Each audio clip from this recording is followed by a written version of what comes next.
My name is Anne. I will be the facilitator for this season of Regency Remixed, The Hidden World. Wow, season 3. I personally just reached a very lovely milestone with my 1 year anniversary of my first Regency Remix stream. Everybody clap. Um, and I would like to say a big thank you to Girls Run These Worlds and everybody who has enjoyed the Regency Remixed world. This past year has been a really big deal for me, becoming a part of this community. And, just wanted to thank, first of all, my beautiful first cast. Shout out to the Gardeners. Go check them out on YouTube. They're awesome. And also the Girls Run These Worlds Council for, seeing something in me and letting me do this for all of you. Um, of course, we will be playing the Good Society RPG by Story Brewers Role Playing. Jane Austen, Bridgerton, all of those vibes, but without the ick, you know what I mean? And, we're going to make it gay, we're going to make it diverse, we're going to make it uh, whatever we feel like making it, because that's what TTRPGs are for at the end of the day. Um, we will be using 2 expansions from the Expanded Acquaintances book, the Pride, Prejudice, and Practical Magics expansion. Uh, we're going to be learning some new mechanics along the way, so as people are trying to cast magic and learning things, bear with us. It's, yeah, we're just learning some new stuff. We will also be using the Fey Courts mini expansion, which just makes everything more delightful. Because who doesn't love a little Fae bullshit, right? What's up?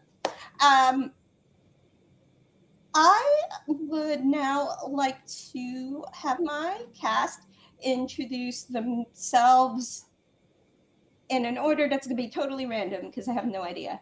I would like each of you to introduce yourself, give your pronouns, the name of the main character that you are playing, uh, just a quick rundown of their role, their background, and one sentence about them.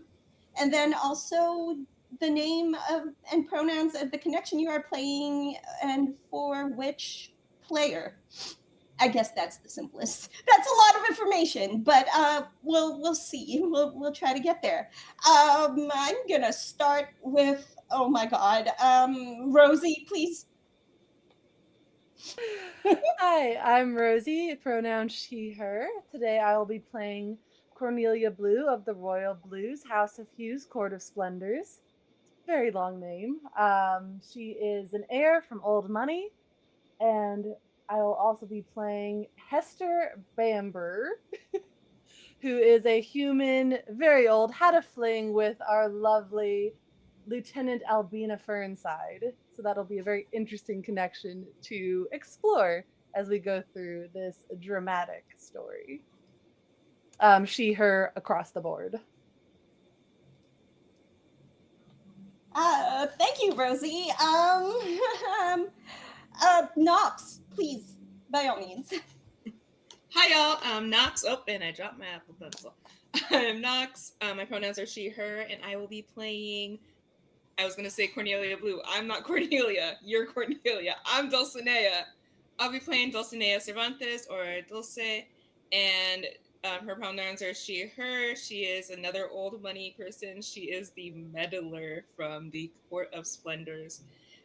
She's this very sweet but will get in your business person who has decided to hyperfixate on her mentee's life with to avoid having to deal with the fact that she doesn't think she's worthy of love. She's a really fun character. It's fine. She's fine. Everything is fine. And I will also be playing Sylvan Graham, also she, her, who is the um, presumed fiance for the lovely, lovely, lovely Vera Birchbark, played by Lily. speaking of which, hey Lily, it's your turn. What's up? Hey, I am Lily. I go by, at least I'm like on Twitter, and I go by Lescribe here in the chat and on Discord. And I am playing Vera Birchbark, who is a distinguished member of the House of Illusionists in the Court of Splendor. Um, she's she's the hedonist archetype, but like not so much into the sex and drugs part of the sex, drugs, and rock and roll. But she definitely loves throwing a party, and she gets bored very easily. So she must keep herself entertained. I will be playing the connection of uh, the, the connection of Cornelia. Yes, I'll be playing Cornelia Blue's connection, who is named Penelope Cartwright, with she/her pronouns, um, and yeah, we'll see how that goes. Her character tags are bubbly and optimistic, so and a gardener, but please don't expect me to know anything about plants because I have a black thumb in real life. Oh, listen, we're just out here like doing our best, right? Arcady, please finish off the intros. Sure. I'm Arcady Koshka, and I'm she, her across the board for me and all the characters. And my main character is Lieutenant Albina Fernside, who is a socialite in the military with the Court of Shadows. And she's a very charming, dashing, but oh so poor, uh, low ranking military person who's kind of a cad as well, though. So, she's trying to look straight laced, but have her fun too. And the connection that I'm playing is Dulcinea's connection, who is Elia Riviera, who is her sweet, sweet put upon mentee, who just is doing really fine, but Dulcinea doesn't seem to be getting the memo and keeps trying to set her up with people. And sh Dulcinea seems much more concerned with Elia's life than Dulcinea's life. You can do so much better. Just trust me. Just let me do the It's spell. It will good. be It's okay. fine. If you want. Thank you. Thank Uh, you. Trust me. I see we're already understanding the assignment. I love that for all of us. Um, Now, I would like to touch on some things before we really get started. Um, One of the things I love the most about Good Society is that there is a whole world building phase that we as a table get to do together called collaboration. And because we are playing with lots of fun, fantastical elements, fae, magic, and all of that, um, we um, we have a few details that I think is worth sharing just for the benefit of the audience. Um, as a reminder, the world of Regency Remixed is very much a gender power balance in reverse, with a special care to make note that we don't treat gender non-conforming people and non-binary people as like woman light, but where it's a consideration. We're doing something very different from what the Regency era was. Um, and so that is important to note. Uh, in our world, there is magic, or at least in the hidden world, because nobody really sees the Fey world in Avondale, which is the town that this game is set in the human world. Um, and the magic is glowing and vibrant and grand, very flashy. So it's kind of hard to hide when you're casting magic. And magic requires songs and gestures and offerings. Um, that's the main thing about our magic. Um, yeah. And I guess we'll learn more about the hidden world as it gets unveiled. And with that, we will start our first section of play, the novel chapter. Good Society is formatted very much like a novel. We are all co authors of this story together. And I've decided that for this novel chapter, we were going to start with an event. And as the title of the stream suggests, the hidden world is in a transitionary period. Um, and every cycle, every season, winter, spring, summer, fall, the dominant house, the house that determines the energy of the hidden world, and maybe some of the effects in the human world. It switches hands between the court of splendor, you know, a court of light and joy, and the court of shadows, court of secrets and mystery. And so, roughly around December time, the first big snowfall is the first is the official handoff from the Court of Splendors to the Court of Shadows for the winter. The I guess the dominant seat in the house of in the ruling house of the hidden world. It's kind of like the House of Commons, but with Fae in it. So, yeah, it's very weird political stuff. But the House of Shadows will be the one kind of setting the mood for the winter at the very least. And everyone is preparing to have this very fun, but also very serious ceremonial handoff, where the not literal keys, but like it's one of those like symbolic things, where like important members of each court meet, and it's like, performative. Here's the handoff, and it's an excuse to party. They like to party. They're just, it is what it is. I would like to go around the table in kind of the reverse order of the uh, call outs, if I can remember what that order was. Um, Arcady, um, your court is transitioning into the becoming the dominant court for the season. How is oh, I know words. How is Lieutenant Fernside getting ready for this momentous event?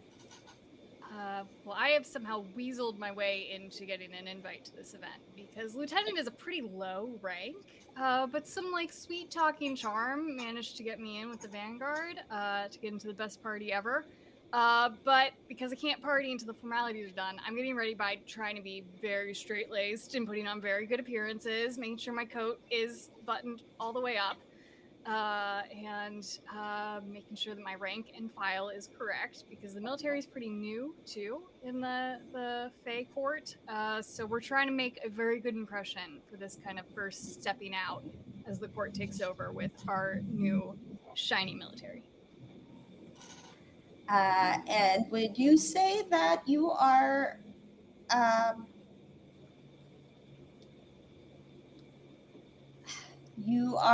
with someone else while you're getting ready? Who is with you while you are getting ready? I'm actually not sure anybody would be with her getting ready because the other folks who I know tangentially are all Court of Splendors. I like recognize people, but at this moment, we're not quite close enough to be getting ready together. Yeah. She's a little solo right now in the world, and yeah, even her connections are a little distant at the moment. Okay. Yeah. Of course, like you're you get the sense from other members of this new military, like the military is meant to protect the world, the hidden world as a whole. So you do see representation from the Court of Splendors as well. um, at some point during the day before the party itself, um, you manage to find your way kind of just at the right place at the right time, listening to a briefing with all of the kind of higher ranked military personnel, and they're talking about, you know, where they're being stationed. I don't know much about military, but like, the commanding officers are all like talking about where they're placing the troops to, make sure that the location is secure and stuff like that. So you you do have a little bit of information under your belt that maybe you wouldn't necessarily know. Um, Normally, this sort of detail is just for like lower ranking foot soldiers. So you're a little bit higher ranked than that, but Yeah, I'm not not. the lowest, but like I'm not really important either. But you managed to uh, secure a +1 type of invitation with the Vanguard, and the Vanguard's like, okay, kid, you're cool with us. We'll find you a way into this party, sort of vibes. Yeah. I have a question for you. Are you currently in your humanoid form, or are you like fully fade out? I think fully fade out. If we're having a big Fey party, it's a big Fey fade out kind of day. And what does your fey form look like? It's actually rather plain in comparison to everyone else. She's pretty enough, but not very flashy. She's decked out in her full military uniform, which is a very nicely tailored red coat with gold trim, and her hair is pulled back but loose, and it's light brown. Very little makeup because it's the military and they're not allowed to be quite sparkly. Just very put together. She's a little tall and wiry. Uh, but otherwise she's a little bit plain even in her fey form. She's a little out of sorts in the court because it's a slightly different world for her. You hear a high pitched voice behind you that says, "Oh my gosh, your uniform looks so pretty." And when you turn around, you see hmm, a 3 foot tall, not quite humanoid, not quite like full cricket. Like if you think like Jiminy Cricket from Pinocchio, but a little girl. That is who you come across. It's this cute little um, cricket-like humanoid figure with like a um, a dark purple cloak on, and just like a very kind of strange little creature. You're not 100% sure if you've met this creature before. I have a question. How long have you been affiliated with the Court of Shadows? I think always. I think her family was Court of Shadows, and so she's just had no reason to stick with or to not stick with Court of Shadows her whole life. Fair. So yeah, no, this is just a little kid that's been around. You almost get like street urchin vibes, Hmm. but not quite.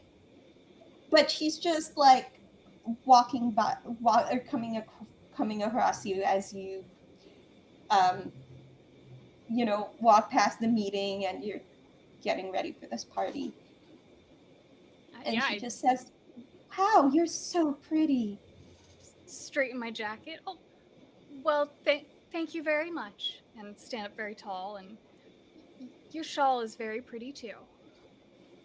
Thanks. And she looks kind of embarrassed. She's like, "Do you think I could be just like you when I grow up?"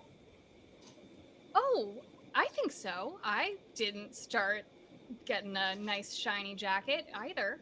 I started out pretty much just like you. Okay. And as and she's like, "Okay, well, um I should probably go. I just wanted to like tell you that your coat was super pretty and stuff." And she seems like super timid and um awkward. But then when she runs off, you notice a symbol on the cloak. It is like a white kind of, it's essentially the Pisces symbol Okay. on the back of her cloak, and that's pretty much all you can catch. She just like a blur. But you do, it is very dark purples, very much like, you know dark colored vibes, but just this cute little cricket girl who is a little bit maybe. Um, right. With that, you get a little pep in your step. Sure, it might still be early in your military career, but there's a little urchin like child somewhere who looks up to you. Feels kind of good, right? Oh yeah, I got this far from not too much, and I had a little bit of help, I guess. But I'm gonna go further. And yeah, that's right. I am very dashing and heroic. People should look up to me. I mean, I guess the child was also looking up to you because you're pretty tall. Yeah, physically, yeah. Yeah, yeah. um, all right. We are gonna move from the this kind of very public area of the hidden world, and we're gonna pay Vera a little visit. Um, the Court of Splendors is preparing to hand off their seat of dominance to the Court of Shadows later today. There is a big party because, the handoff is a lot of pomp and circumstance and a really big party. How are you getting ready for that? Oh, Farah is absolutely um, doing the most with her outfit and makeup. Um, and I think because her family is are from the House of Illusionists, she puts a little bit of glamour on everything. So like the white makeup, she's put like drawn like white clouds on her face, and it has like an iridescent sheen to it, um, and a rainbow, of course. Why not? She has a very extensive, um, like gown that has like four different parts to it. There's like an undergown and tulle and a skirt and a top part that connects to the skirt, and there's a cloak, and she is being helped by her twin sister Eleonora. who is also the two of them are helping each other get ready. Um, all right. Hmm. And I think um, I think Eleonora is, if I understand correctly, a lot more into the partying than Vera is, and is just out for a good time. And I think when um, Eleonora is helping Vera out, um, you kind of feel, you kind of feel her like tighten the back of your dress, like almost a little too hard, like oof. Okay, all right. I gotta, have room for food and drink.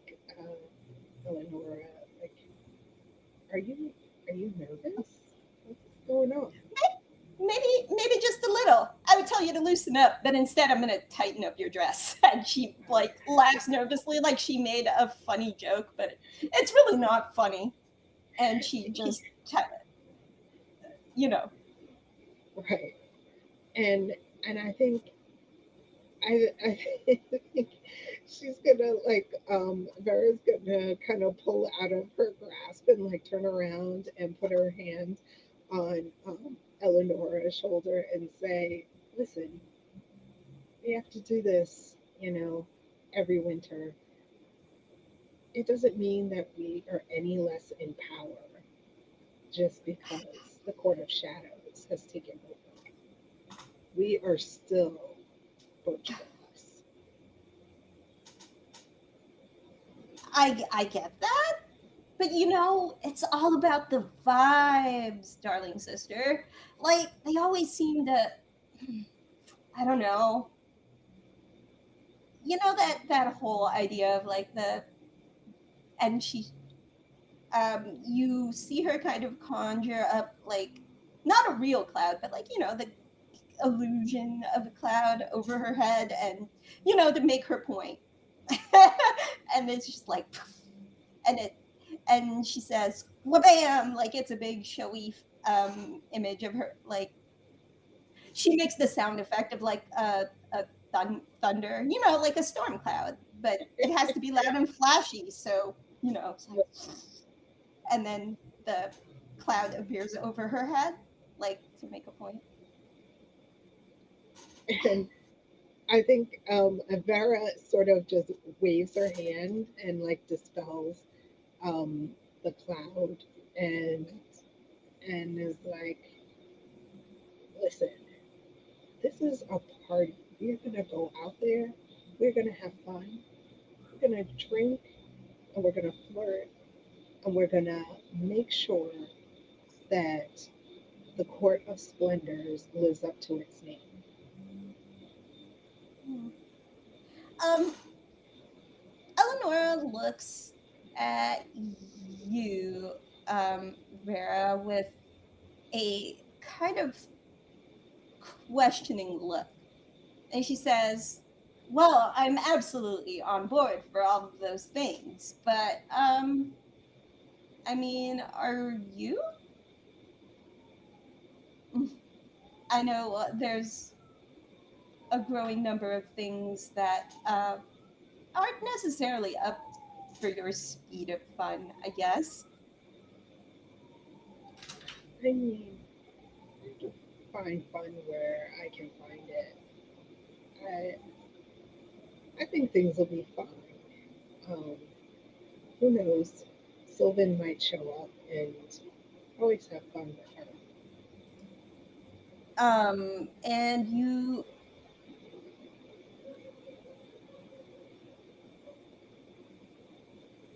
um and you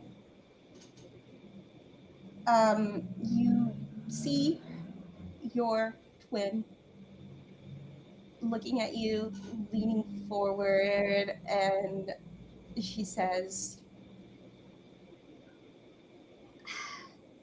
I mean, I know that you worry about a lot of things. You have all of these concerns with the human world, and you see your face like looking back at you, but with this kind of disinterested look. Like, honestly, I'm all about the here and now, but I mean, the usual deal I can cover for you, and you can go off and do whatever it is that you please. I mean, how many times have we been seen in the same room in the last, I don't know, month? Yeah, people seem to forget that there's two of us sometimes. It's really easy to, you know, make the group show up to a party even when they can only see one of us at a time. I mean, our house is great for that kind of mischief. Exactly. Um, Look, I just think I know you don't care about the human world at all, but it's here and it's like encroaching into the Fey world. And I just think we should have like a plan. And I don't know. I don't know. Maybe I am thinking too much about it. isn't that why the House of Dioscuri established the military? Like, the ruling house figured it out, right? Just fight fire with fire or something. And then she, like, you see a kind of small, kind of candle sized flame on her finger, like, fire? And then she turns it off. And I think Vera is gonna turn her around and like kind of fuss around with like her hair a little bit, like do like the finger curling to bring like a curl down, um, and she's gonna say, um, you know, this is probably a really good night to get into some trouble. Ooh, I like the way you think. I'm usually the one suggesting trouble, but it's an extra good time if you're the one suggesting it. I mean, we're twins after all. We do think alike. I mean, yeah, but you're the serious one. And she sticks her tongue out like,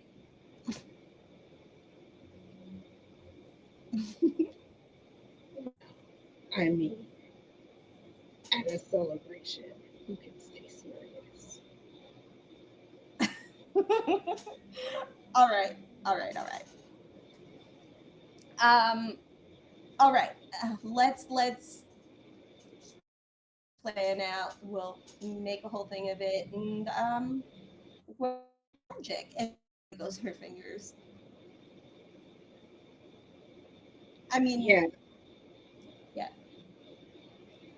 If that is all you wanted to do with the scene, or we can continue on, no, that's that's good. good. Uh, Nox, how is Dulcinea doing on this fine day? The big day of transition. The big party's coming up. How is Dulcinea preparing for this? Um, she is purposely trying to hide from her sister. Ah, okay. Let's. So hold on, just one moment. Okay. Um, is okay. Who is her sister? Sorry, Uh, I just on the bottom of the sheet, Persephone yeah. Ponce. Oh, it's Persephone is the sister. Persephone's the sister. Okay, there. She has a different Okay, last name because right, she's married. right. Um, right. Got it. I'm sorry. It took me a minute to scroll. Okay, got it. Um, You know what? Now I think would be a good time for me to attempt to demo a little bit of magic because we are all learning something new today. Um, and so Persephone, I imagine, is a fae as well, Hmm. unless you tell me otherwise. She's a fae.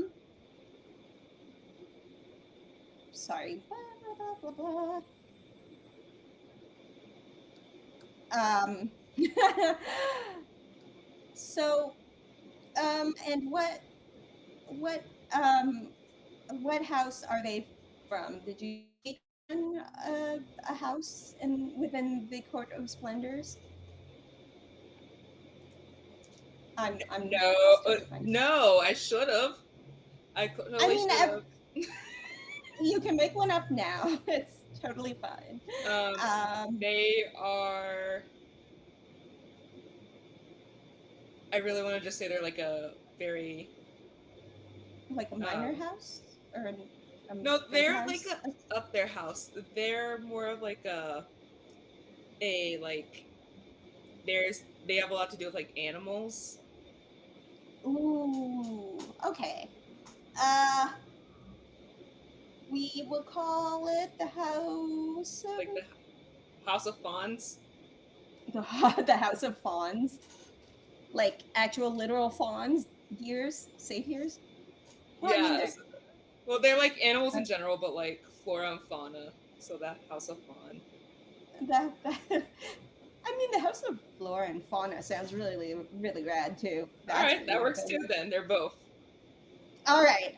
Well, I mean, flora and fauna. So, uh, for those who are following along, on page 201 of the expanded acquaintance book, there is a table called the Table of Magics. Now, you can literally, you can literally flavor your magic any way you want to.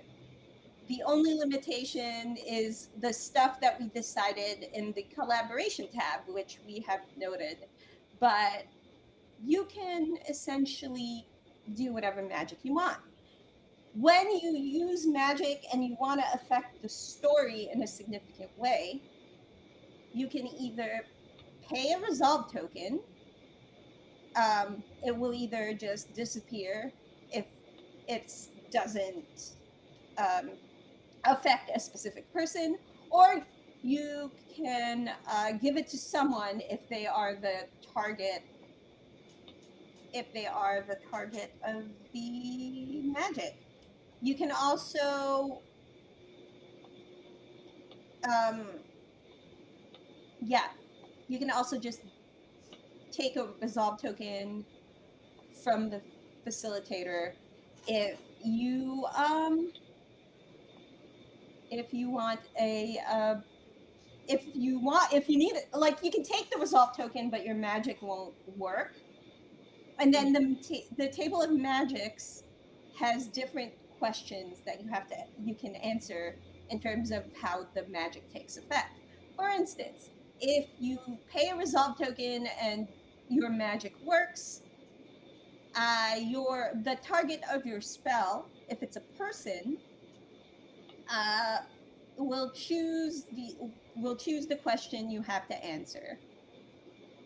Um, so if you as the caster take a resolve token, the target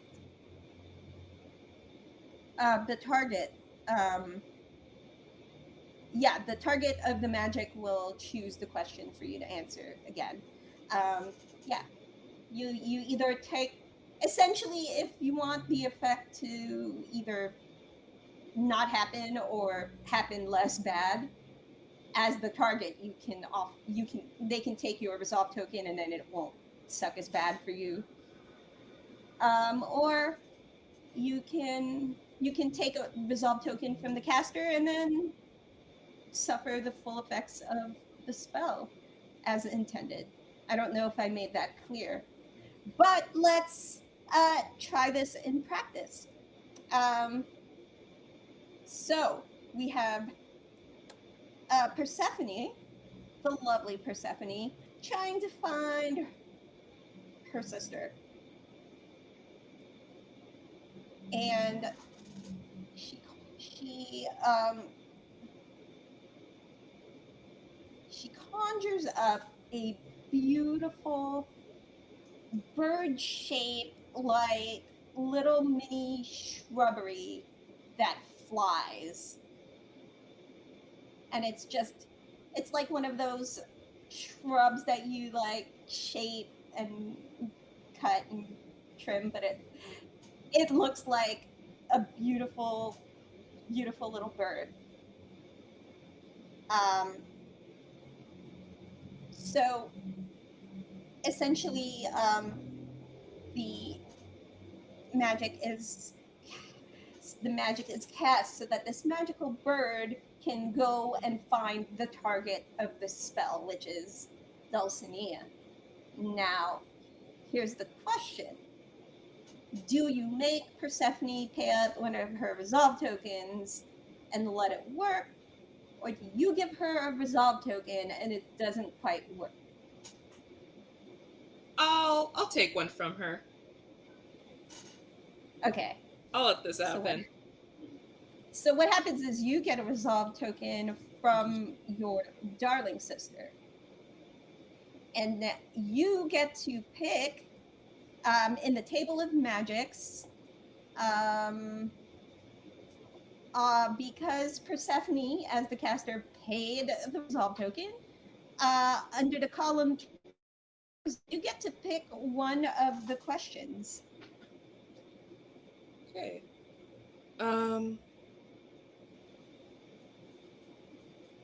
Or wait, yeah, that's it.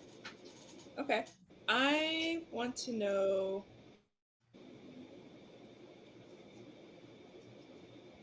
when her magic. What does the magic make her promise? Um, so, actually, before this beautiful flying shrubbery takes off to find uh, Dulcinea, there is a sparkle to it, kind of like a blinking. And I think what happens here is that essentially Persephone has to promise not to summon more shrubbery for tracking purposes for the next 24 hours. And just like the magic is like strong tonight, but the the magic essentially kind of demands her to, chill. That's it.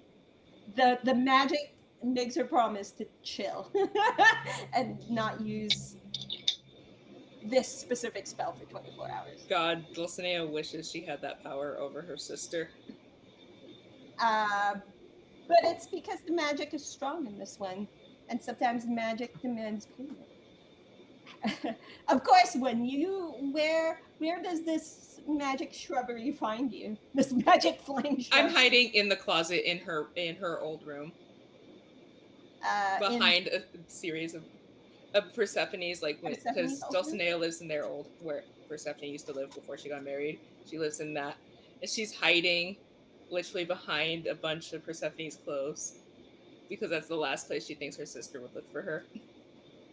There's a tiny voice that says, "Hey, it's my job to find you. Don't worry, I hate it as much as you do." I'm so sorry that she does this. I don't want Not to as deal with her. sorry, not as sorry as I am for you. Thanks Don't. for understanding. You got a job to do. That's not, I'm not, nothing personal. I mean, I'm just a magical energy. I don't have my own choices or my own agency. That's really depressing. When I feel with a sister, I feel the same way. Yeah. Sorry about that. But I think It's I all stalled her good. for 24 hours. Thank you. Oh, I can escape later. You are the best. Look, I'm not just. And the shrub's like, can you actually open a door? Can we talk? I kind of like you. Oh, yeah, sure. She opens the door. Hi. Hi. I don't have a name or anything, but you know, listen, I bought you 24 hours, but like, honestly, and it's just this, like, it's the size roughly, Knox, of like your head in terms of like this flying bird shrub thing. It's just like, look, I know two things. One, I don't have a choice in anything. Number two, the magic doesn't just belong to your sister. The magic belongs to your family. If I had to say, she wouldn't be as powerful because she kind of got married and kind of left your family. But I mean, Yeah. I may not have agency, but I have opinions. I got lots of opinions. Hey, No, listen, I'd love to if hear you more of them. You sound awesome. listen, if you conjure me up instead, then I don't have to listen to her. Just say it. So if I conjure you right now, No, see, the thing is, I only get conjured to like.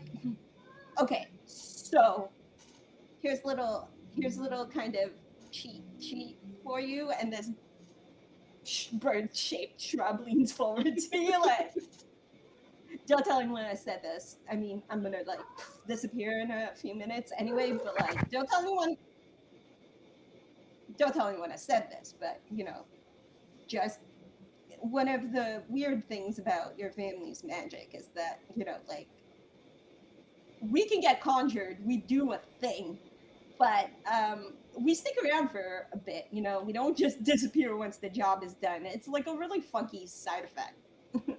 But we can also, the magical energy, like, we can also just be like, okay, we're here now, but we're gonna peace out for a day. It's okay. kind of like it's a balance thing. I don't know if you had this lesson before, but No. it's always good to kind of reiterate these things. But like, yeah, she's looking for you. I have to go report back before I and or the bird does the poof noise. All right, that's fair. So Do you want me to just follow you, or I like, mean, will that make listen, it I don't want easier to for do. you? Not really. I got conjured. I still have to finish the job. I'm not gonna disappear until I finish the job. But then when I finish the job, and then you hear the sound again from the bird. Yeah, that's fair. That's fair. I can wait And I here. mean, I mean, what would be good for you? Not having to deal with my sister. I mean, I tried. It's I don't have a hey, choice in again, that. nothing personal. She's just very So you want a few extra minutes? Got it. I'll take got my it. time Yeah, getting back. you go tell her where I am. I will just I know the perfect place to go. I'm a dip. Nice seeing you. You're awesome. We should totally your magic, but do you photosynthesize? I know some great sun. I'll I'll eat, use Listen, photosynthesize. We'll hang out. We'll get brunch. You know, yeah, and listen. I'm gonna dip. If you hit me up and ask me to look for someone or something, then we can talk because then you're the one who's calling the shots. I will totally hit you up soon.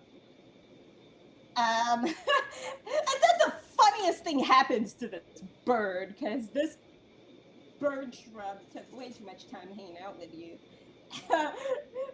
Zooms past you to go report and slams headfirst into your sister.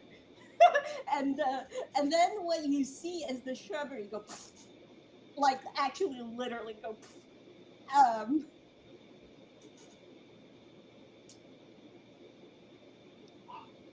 don't Hey, say sis. hey, I've been What? looking for you all day. Oh, you shouldn't. You shouldn't be. I'm sure you have so many other things to do. I mean, you know, as is every day of transition and subsequent party. It's always busy, my dear, but I always try to make time for you. Oh, you don't have to, really. If you have other things to do, you can. You know, I don't want to take up so much of your time, really. You know. I I was thinking about something. I Of course you know were. I know things have been really, really tense between us. You know, ever since I got married and left the family. Everyone seems to have opinions about that. But, I you have know, none. well, I have opinions of my own about you in particular. Oh, But you make that very clear, sister. mm, I'm going to keep reminding you because it's fun and I like to see you squirm. But You are the stereotype of little sisters. yeah, well, you know, it's really fun getting to do things first before my older sister.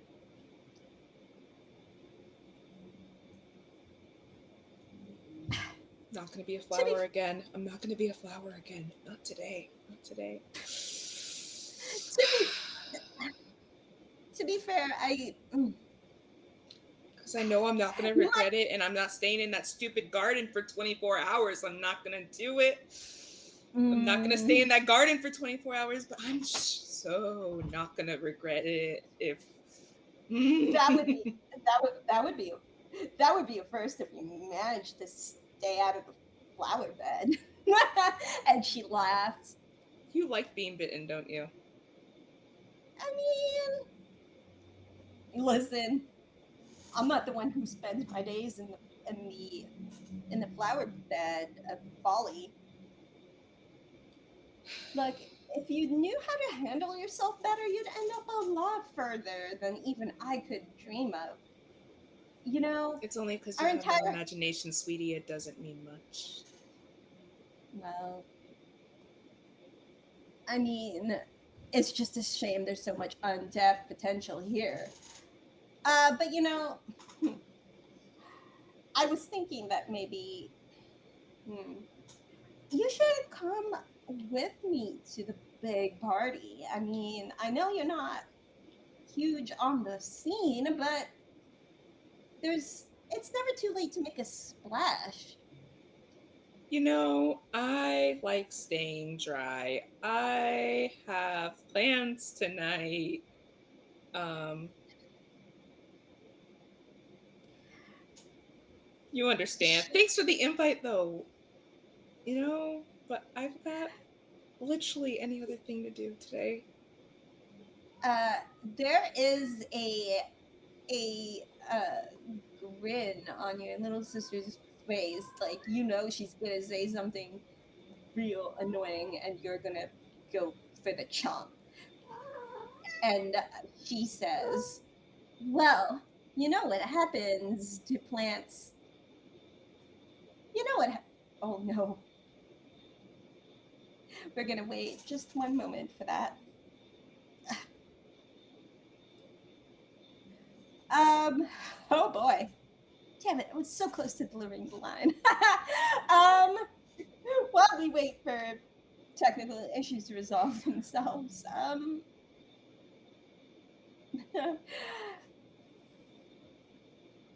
hmm, um, we There My she is. are. turned my Ah, inner there you go. stepped on the It's okay. episode button. He's, I'm here. I am Hi. okay. Hi, hi. Um, your sister has this face that you recognize right before she says something extremely douchey and really mean. And she Mm-hmm. says, "Well, you know what happens to plants and flora that don't get enough water? They get shriveled up and die." And she just turns around and says, "Have fun dying of boredom." And she will turn to walk away. By the way, anyone can use resolve tokens at any time to suggest anything to mess with the scene, even if you are not actively participating in it. Just let me know in the chat at the bottom of our little video screen how that is, like if you wanted to spend a resolve token on affecting the scene, and I will check that. But yeah, so Dulcinea's little sister just prances out like a little brat.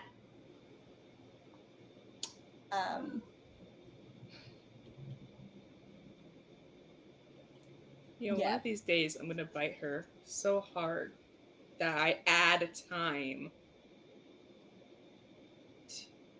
That it's like it's a week instead of a day. One of these days. She like talking to herself like one of these days. One of these days, maybe I'll bite her hard enough and she'll be the flower. I just have to try harder. I just have to try harder. I'm gonna go visit Elia.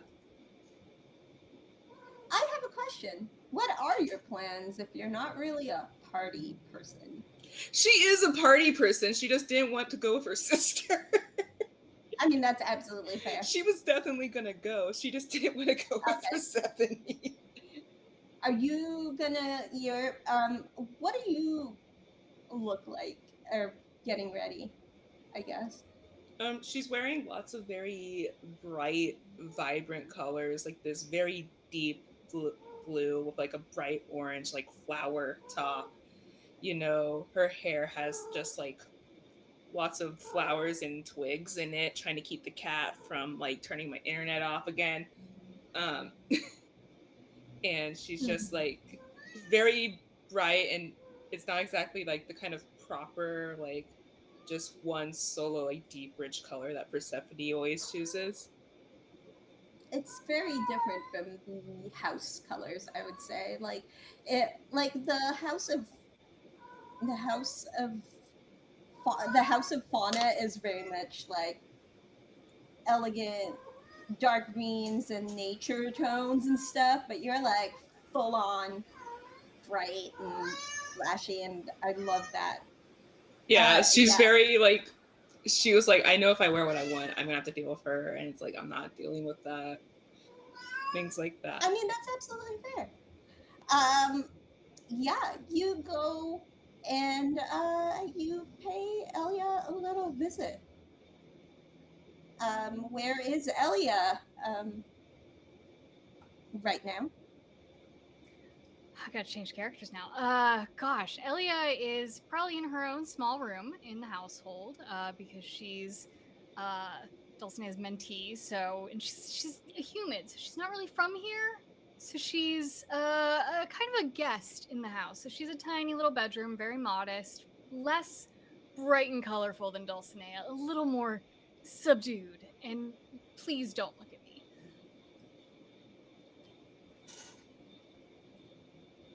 Okay. And go ahead and real quickly then sorry, Dulcinea arrives to visit with Elia real quick before the party.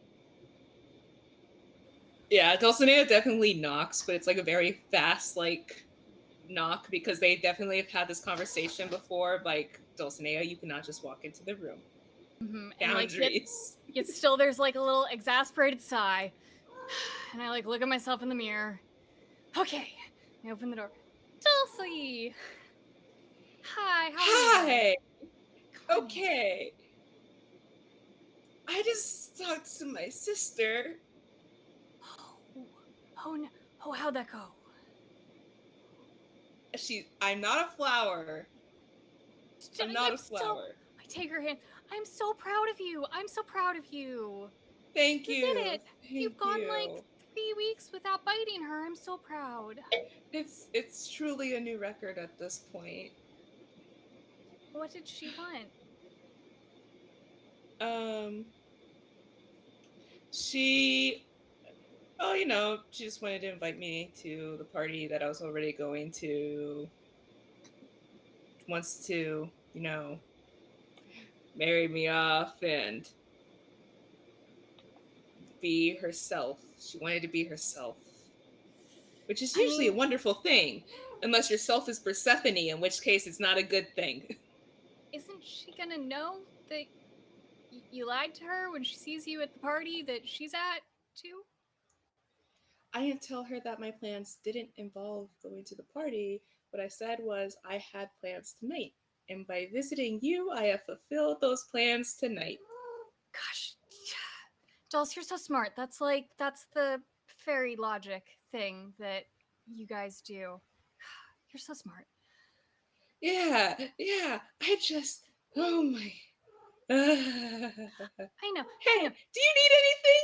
What? How are you? What do you need in this moment? Let's focus on you, please. Please, let's focus on you. Oh, I'm good mostly, but like she kind of like reads that Dulcinea is a little stressed and like, well, I guess I could use some help with my hair for the party if Yay! I would you want to love to come do my help. hair. That is great. Yeah, Let's do yeah, I'd that. love you to do my hair. Your hair's gonna look great. Oh my god, we're gonna Yeah, yes, let's do that. See? great. And she's gonna be like, "Do you want flowers?" And she's gonna start pulling stuff like out And of like different rooms. Elia just says yes to everything at this point because like she's getting the vibes that Dulcinea needs some therapy. And she's gonna just yes woman Dulcinea into being thrilled for this party and end up with a really ridiculous hairstyle for the night. There's just flowers and like feathers. At one point, there's a twig, pearls, like all sorts of stuff. Live mice in it, just A a lot literal going bird's on. nest. Mm-hmm. If there's nothing else in this scene, are we We're good, all Nox? good. We're Yeah. all good. The camera like pans out, and we move to a different part of the hidden world. A very, uh, hmm. It's a very beautiful part of the hidden world where the House of Hughes uh, occupies the space. And we go pay Cornelia a little visit um, to see how she is preparing for transition day and the big party after all of the pomp and circumstance. It is transition day, but it is winter, and as such, the royal blues are quite busy. Winter is a very blue season. We have the subtle colors of snow, the winter sky. So while most of her family is very busy with their duties, Cornelia is in her room, bored to tears, and just shoving pins in her hair as she gets ready for this party. She has borrowed her mother's dress in an effort to look a little bit older, a little more mature than she is, being the youngest of many, many, many siblings.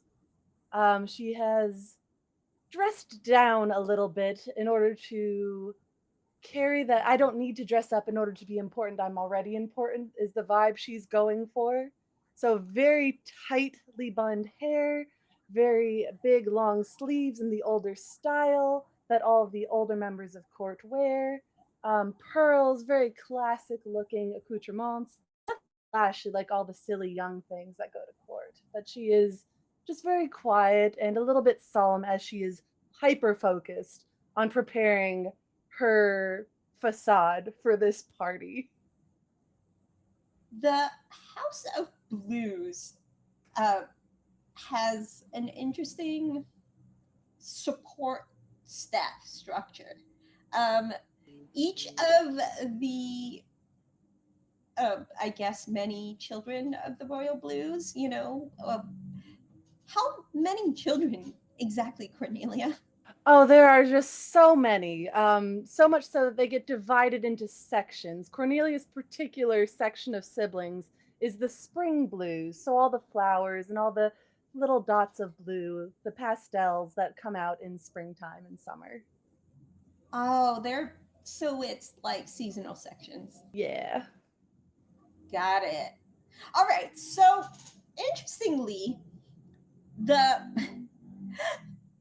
the the the spring blues.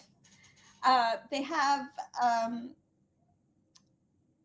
essentially like a group of their own like staff, support staff to help them do whatever they want to do, right?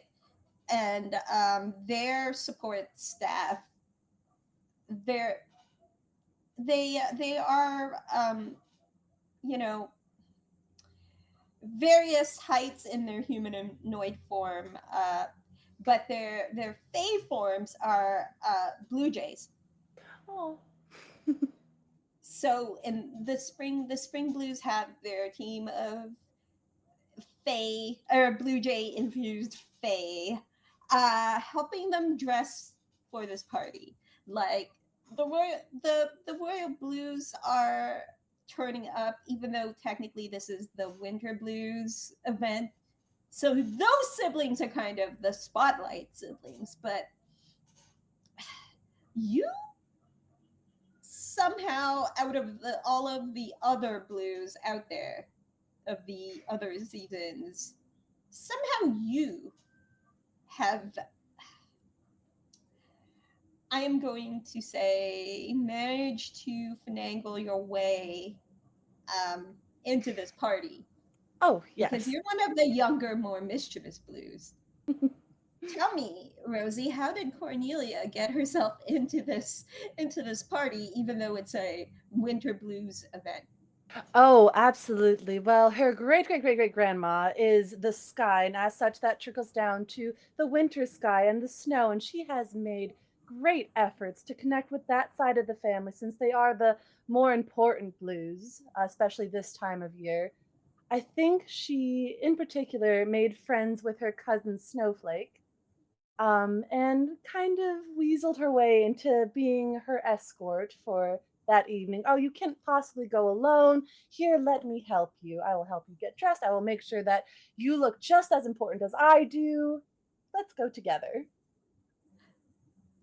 The politics of the royal blues is really weird It because is. it's really weird, and y'all are family, but you're also not. You're also like there's always that underlying tone of competition because there's a lot of blues out there, and you're trying to stand out, or at least you're trying to get your team of siblings, so to speak, stand out over the others. It's a really strange dynamic because y'all are supposed to be family, but also, mm.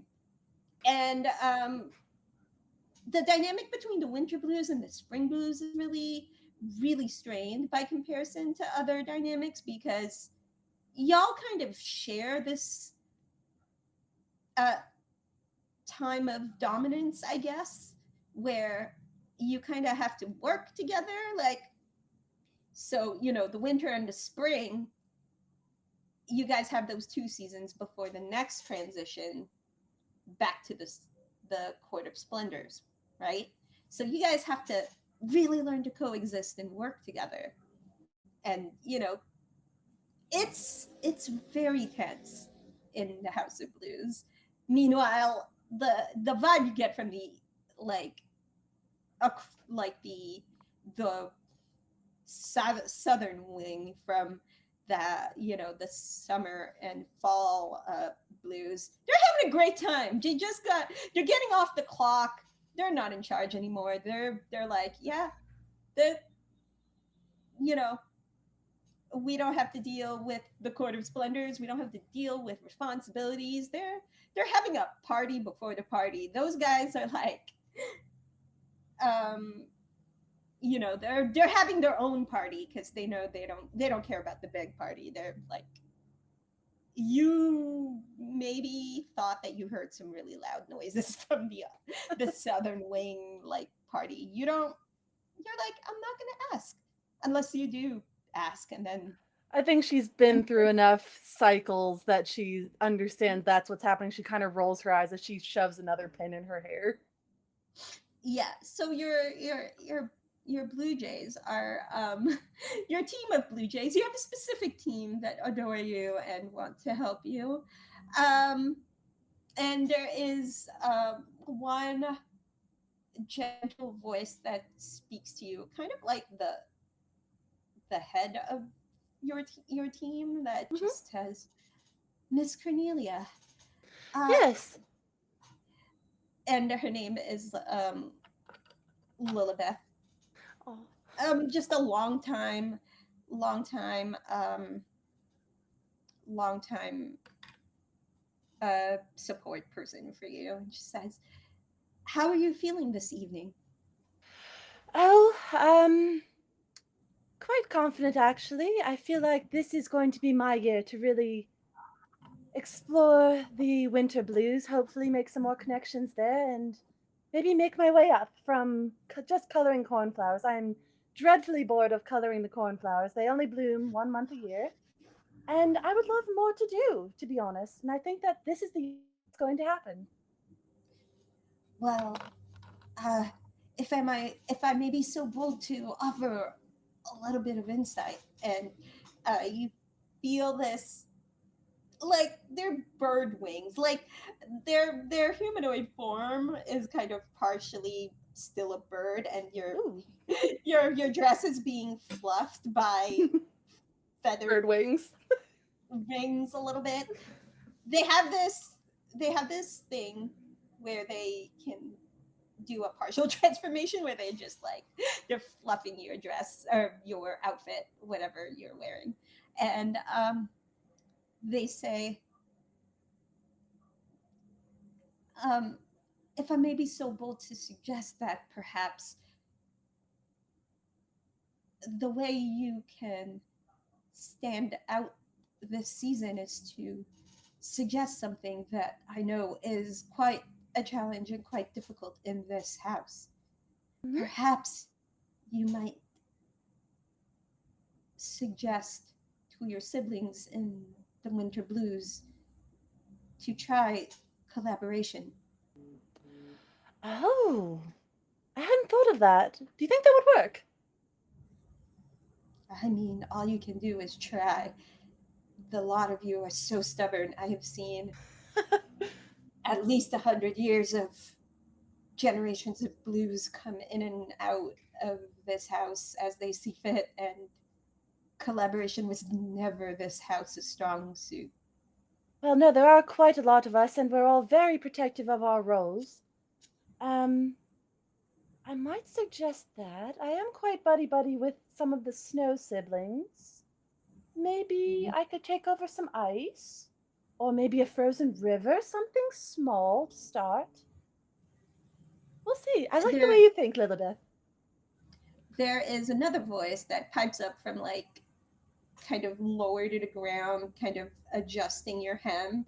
That says, "Well, I heard that the royal purples do some sort of relay system. It helps them stay out of each other's way. They like tag each other in, Oh, well, there's but so few um, purples. There's so many more shades of blue. Of course the purples would have to share.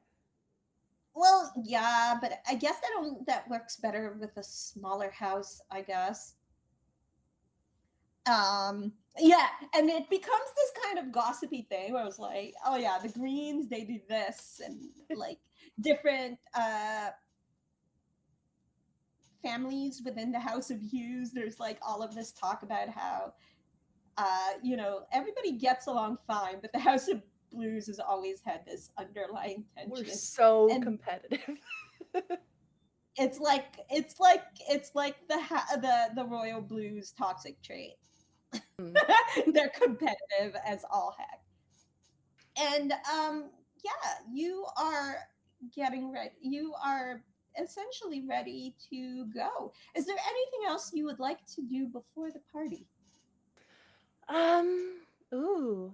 No, I just think checking herself in the mirror, making sure she looks as old as possible, as mature as possible. The dress she's picked is a little bit too big for her because it is her mother's. But she has taken great efforts to copy the older, more high-ranking members' style. So very classic, very dowager esque. The um, um the Blue Jays, Team Blue Jay, they it originally was too big, but I feel like your team would have they done fixed it. alterations. Yeah. There's literally a dozen of them. It was easy enough for them to do. And yeah, so the dress has been altered to fit you. Stylistically, it's not very fun looking, and um, yeah, it looks a little bit odd next to your winter blues date Mhm. because you are a spring blue, but not too much out of place. It's lucky for you. It's understood that winter and spring blues work together typically. Mhm.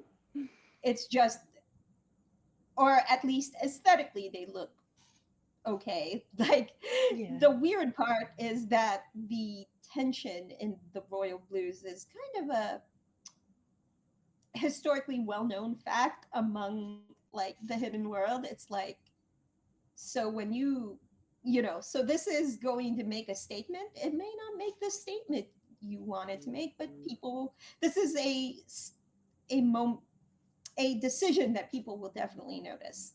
It is um making a statement, which is better than none at all I suppose. in her um mind. Cornelia really said any publicity is good publicity. Oh, yeah. spoken like a true spring blue. Better to be talking about than not at all. I mean, that might be the most cursed thing. You never know. All right. So, if there anything else you wanted to do real quick? Um, I think she's going to note she was getting ready by herself with her team of Blue Jays. She is quite introverted and a little bit lonely. Her other sisters in the spring collection, in the In the spring spring siblings, the spring collection, and the spring siblings have many friends because they're members of cliques that color flowers in different shades. So she has a sister Carmen. She's one of the carnations. But carnations come in so many colors, and then she has her sister Pansy, who little on the nose colors pansies, but there are many shades of pansy. There's only one color of cornflower. So I think as she is heading out, she hears the murmurs and excitement as her sisters are getting ready, but with their respective groups of friends. And I think it does kind of pain her a little bit, but she stands up straight and continues forward to the party. Great. And with that, we have gotten to know our Faye just a little bit better. Uh, Now would be a good time to take a 15-minute break. We're going to run some ads. Please take a break from the stream, grab some water, some snacks, and take care of yourself. And we'll see you in 15 minutes.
my goodness, I just when I think um I couldn't be more blessed. I get another table of wonderful, talented role players to tell stories with.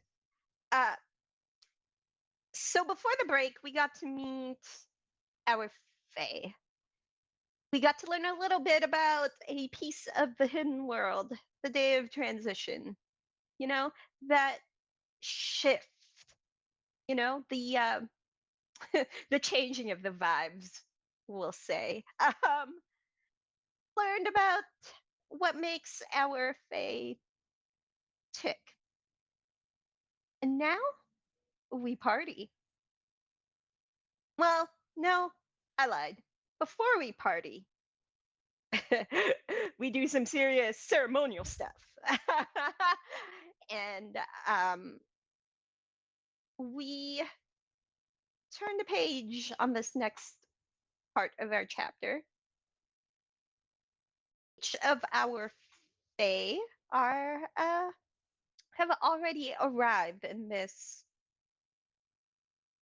It's almost like a coliseum of sorts. Like, everyone is seated on mm, benches, I guess. Like, words are hard. And there is they are looking down at this very elaborate fancy stage. um where the official shifting official transition uh will happen. And there is everyone's watching from their various seats, positions with their families, their houses. um Whether you are there because your family is very prestigious and important, or you charmed your way into getting an invitation. Wherever else you are all there in the Colosseum as it happens. Oh dear, hold on just one moment. I forgot to do something important before the break. There it is. Um so yeah, there is a procession of various houses. um the more important Fae of each of the houses, including the House of Illusions and the House of Illusionists and the House of Hues. Um, and they are all led to the stage by the House of Duality, the House of Dioscuri, the Courtless House. Uh,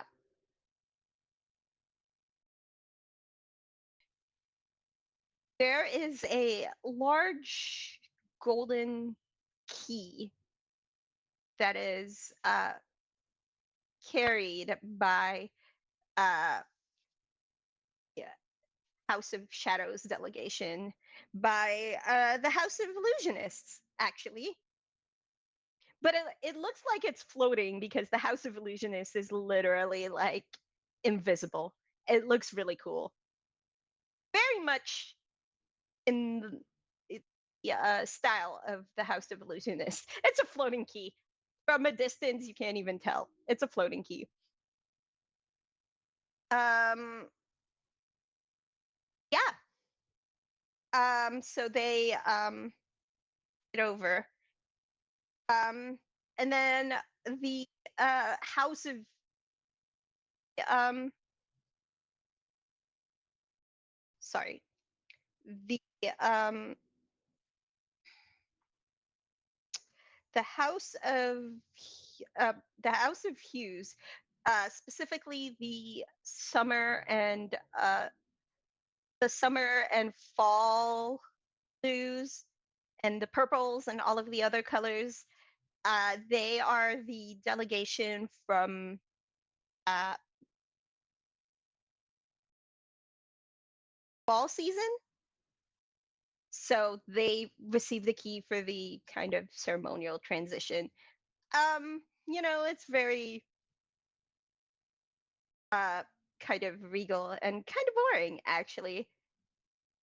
It doesn't get exciting until there is a an explosion of confetti in the middle of the arena, kind of behind the stage. Everyone is looking down. There's a giant explosion of confetti, and the most elegant and regal of monarch butterflies emerges from the rainbow confetti. This, my ladies, gentlemen, and um, ladies and lords and lieges, is Her Royal Highness Queen Flora of House of Dioscuri. And a huge cheer erupts.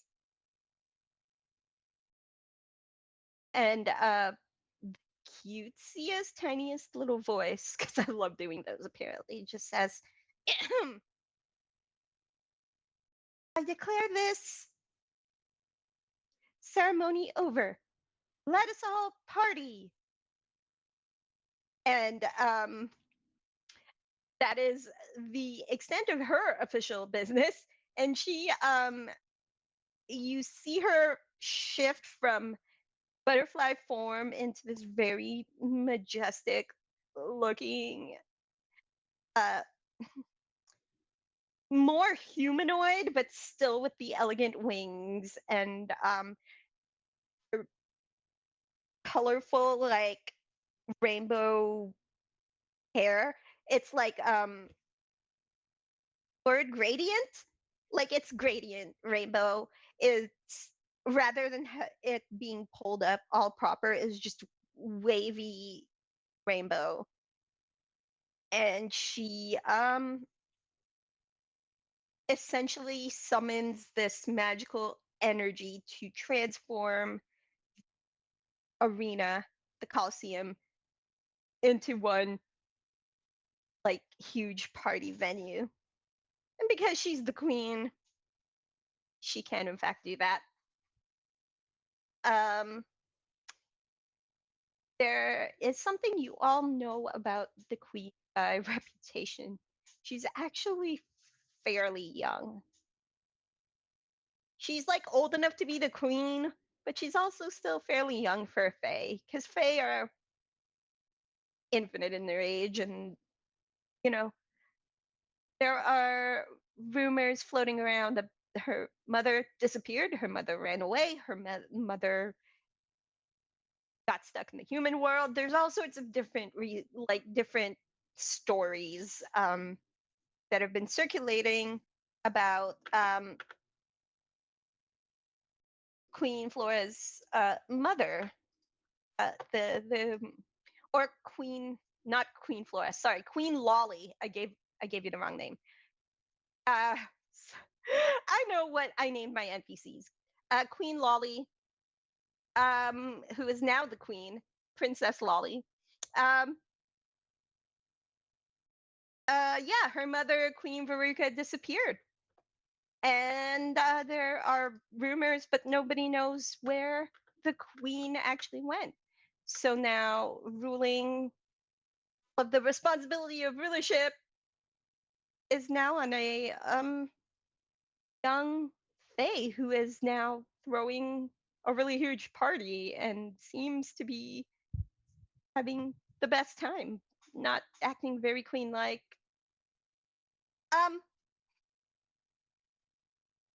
I'm gonna go around the table and ask each of you to contribute one really fun detail about this party. What does the magic of the queen bring us this evening for this party? Nox, give us one really funky detail about this party. I was gonna say that the servants are all cats, specifically tuxedo cats, because this is a fancy party. Yeah, the staff are all tuxedo cats. They're very chill cats. They're making sure everything is up to Queen Lolly standards. And I mean, of course, the Queen Lolly does things with her magic, but also lets the cats do stuff. Um, great. Katie, give us something fun about this party. Uh, After the confetti falls, the like ceiling turns into a beautiful starry sky with moving stars, and every now and then a shooting star will go across the sky, and you see it make its way to like the drink table, and these shooting stars are just refilling the drinks as people uh take them. So it's like beautiful night sky, but also catering. Oh, man, that's brilliant. Rosie, give us something fun for this party. Any Seeing as detail, whatever. yeah, seeing as it is winter or heading into winter, I would like to think that the dance floor doubles as an ice rink, but it is impossible to slip. So you Ooh, can just brilliant. glide effortlessly through your various dance moves. Love that. Yeah, Lily, what you got? So there's like a I don't really know much about bands, but I think like the more instruments you have, the more grand it is. So there's like a 13 piece like orchestral band playing live music, except it's the instruments playing themselves. Amazing. Actually, that's brilliant. Y'all are geniuses. And as this party comes to life, um,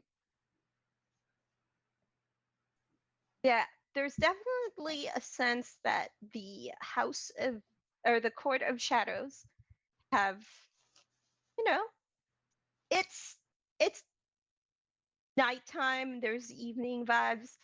Like you can definitely tell that the Court of Shadows is the dominant court, even in super happy, fun party times. The mood of the setting is a little bit darker. Like the party lighting is a little bit dimmer, I think, and there's a bit of the court's influence there, even though the queen is supposed to be neutral. Um, yeah. Um, I guess I am going to ask the table who is kind of first to join the party from the stands as things are happening.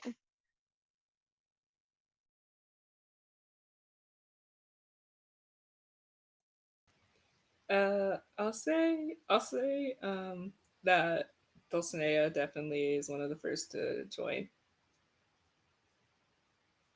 Okay. And Dulcinea would be with her mentee or just on her Yeah, own. she would have brought Elia. Okay, fantastic. Reluctantly I trailing behind her. Nox, I have a question. How big did Elia's hair get? Like by the time this party um, has started. so they started to leave, and then Elia's hair couldn't get through the door, and so Dulcinea was like, "Okay, we'll take out a couple branches. That might have been a little overboard. Okay, how do you feel about the animal? We'll take out like the bird's nest, you know." Yeah, thanks. They're a little itchy, to be honest. But That's thanks, I that's appreciate it. that's fair. Yeah, we'll take some of the animals out, but the flower, and eventually it is just simplified to like a simple flower crown. Much to Elia's relief. Like she loves Okay, Dulcinea. She would wear the mice in her hair for her, but like this is much better. all right, excellent. Um, right. Um, yeah, it's not that the Court of Shadows is always like dark and gloomy, even though your sister seems to think that they are. Um, little sister being the way she is. You know, um, they're they just kind of see the world with, you know, tinted glasses rather than rose-colored glasses. Just it's um, but the star, the shooting stars are a nice touch, and your the party seems like it's really starting to get going. I mean, it's the start of a party, but the instruments that are playing themselves are actually like, they're getting warmed up. There's some like classical covers of like Alicia Keys, um, if you can imagine, it's a classical cover of Girl on Fire, and it's they're setting the mood.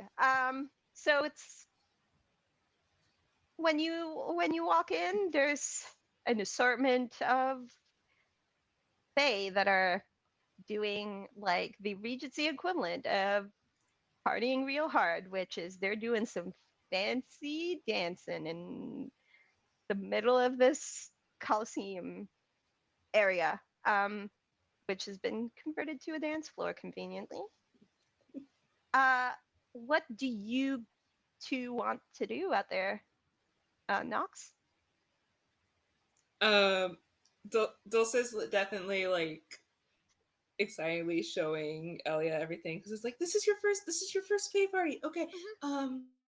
you can Can? Can't. you can Can. Okay, sorry. you can you can. I mean, you ate my food and you're like fine. Right, So yeah. yeah, so you'll be Okay. fine. Don't worry about it. Do be careful what you say. Okay. So don't say a lot, no problem. Okay. Yeah. Like I mean, it's fine. I mean, like the snails probably know everything they need to know, anyways. But like, don't even worry about it. Right. Snails, right. Okay, okay. I'm not gonna worry Yeah, about it. I'm not yeah. gonna worry But yeah, just I don't know. What do you do at human parties? well, there's a lot of dancing, and Okay, yeah. it tends to be very proper. This is a little wilder than I'm used to. We don't do the star thing, and our instruments usually have musicians with them. But it's similar. It's similar to this. You talk and you dance and you eat a bit, and yeah. Okay, yeah. So just socialize with anybody that isn't Persephone. Yeah.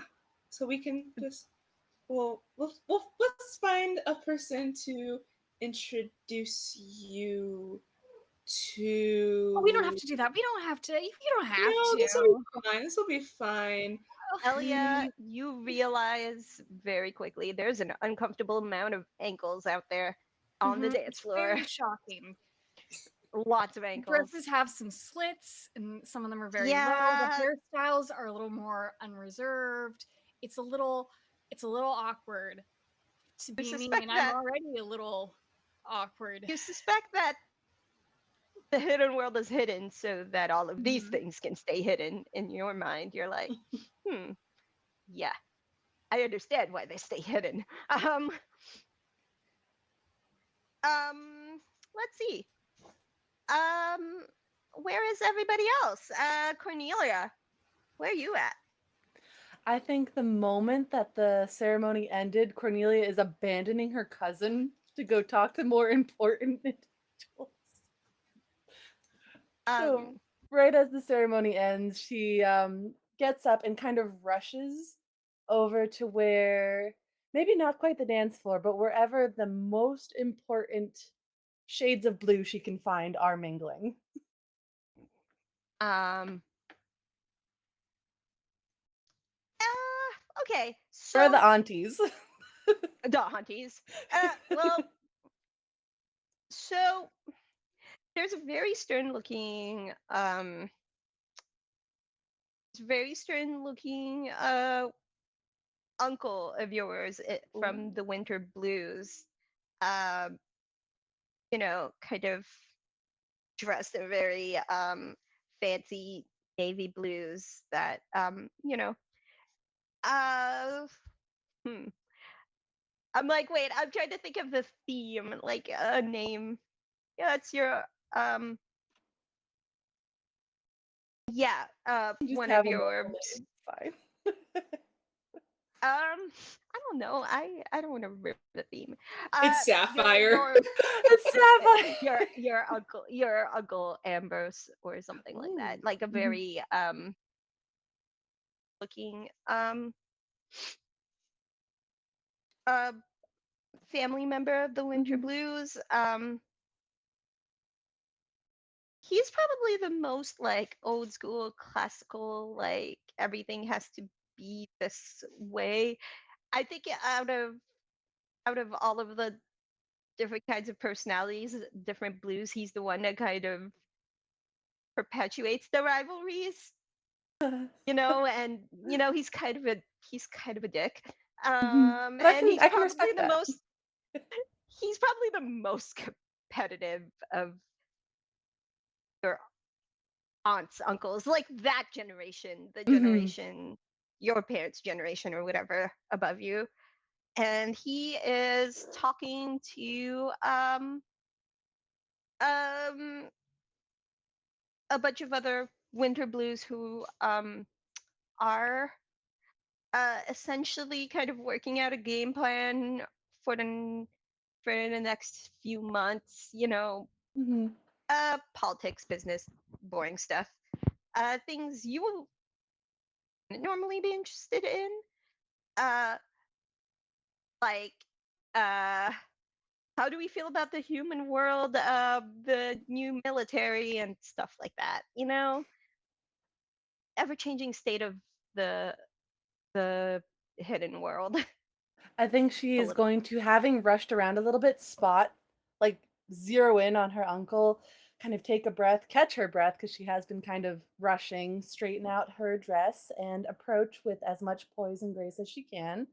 Wait for a break in the conversation, if one presents itself, and do a very low, full curtsy before greeting. Oh, uncle, it is so lovely to see you here. Can I steal you away for a dance by chance? Um, he looks around at the small crowd of younger blues and he says, well, Cornelia, darling, I was just speaking to your cousins about the current state of the hidden world. And she says, I'm going to go speak to your cousin. Right back. We'll continue business. We'll continue speaking business. And your uncle extends his hand and takes you to the dance floor and says, uh, well, it's a little bit of a surprise to me that you would be so bold in your approach, considering the uh, climate of our uh, two different sections of the family. Oh, well, yours is just so interesting, especially this time of year. I want to know everything about everything there is to know, what plans you have going forward for the season. I'm sure they are quite exciting, especially with our increased presence to the humans. Well, I honestly would rather, uh, have us stick to our own. The winter blues, in particular, have a very strong stance uh, against um, too much interaction with the human world. They tend to make our magic very unstable, or as the kids say, it makes the magic go wonky. Oh, is that quite right? I didn't know. Well, Fascinating. I've heard rumors of some of the more daring summer blues that makes the magic behave rather weird. So um, it's a cause for concern among the Winter Blues. Um, I don't know what stance your uh, flock of siblings have on this matter, but um, Oh, it is such a new phenomena for us all. There are quite a few human gardeners, so us in the spring siblings have observed. We haven't made quite a lot of contact, but we do have to be a little more hands-on with what the humans are doing in their gardens and their natural spaces. I never quite understood the use of the ladybugs in terms of intelligence, but they are easy enough to conceal, I suppose, or to keep themselves hidden. And they are quite lovely despite being red. Well, I mean, the royal reds are not a terrible bunch. They are few in number, A little but fiery for my taste. it's always good to forge alliances wherever you can, darling. I will keep that in Apparently, mind. apparently doesn't apply inside our house. And there's a tiny voice from somewhere you can't quite tell that says the call is coming from inside the house. And then it takes you a moment, but you realize there's a ladybug there. Oh.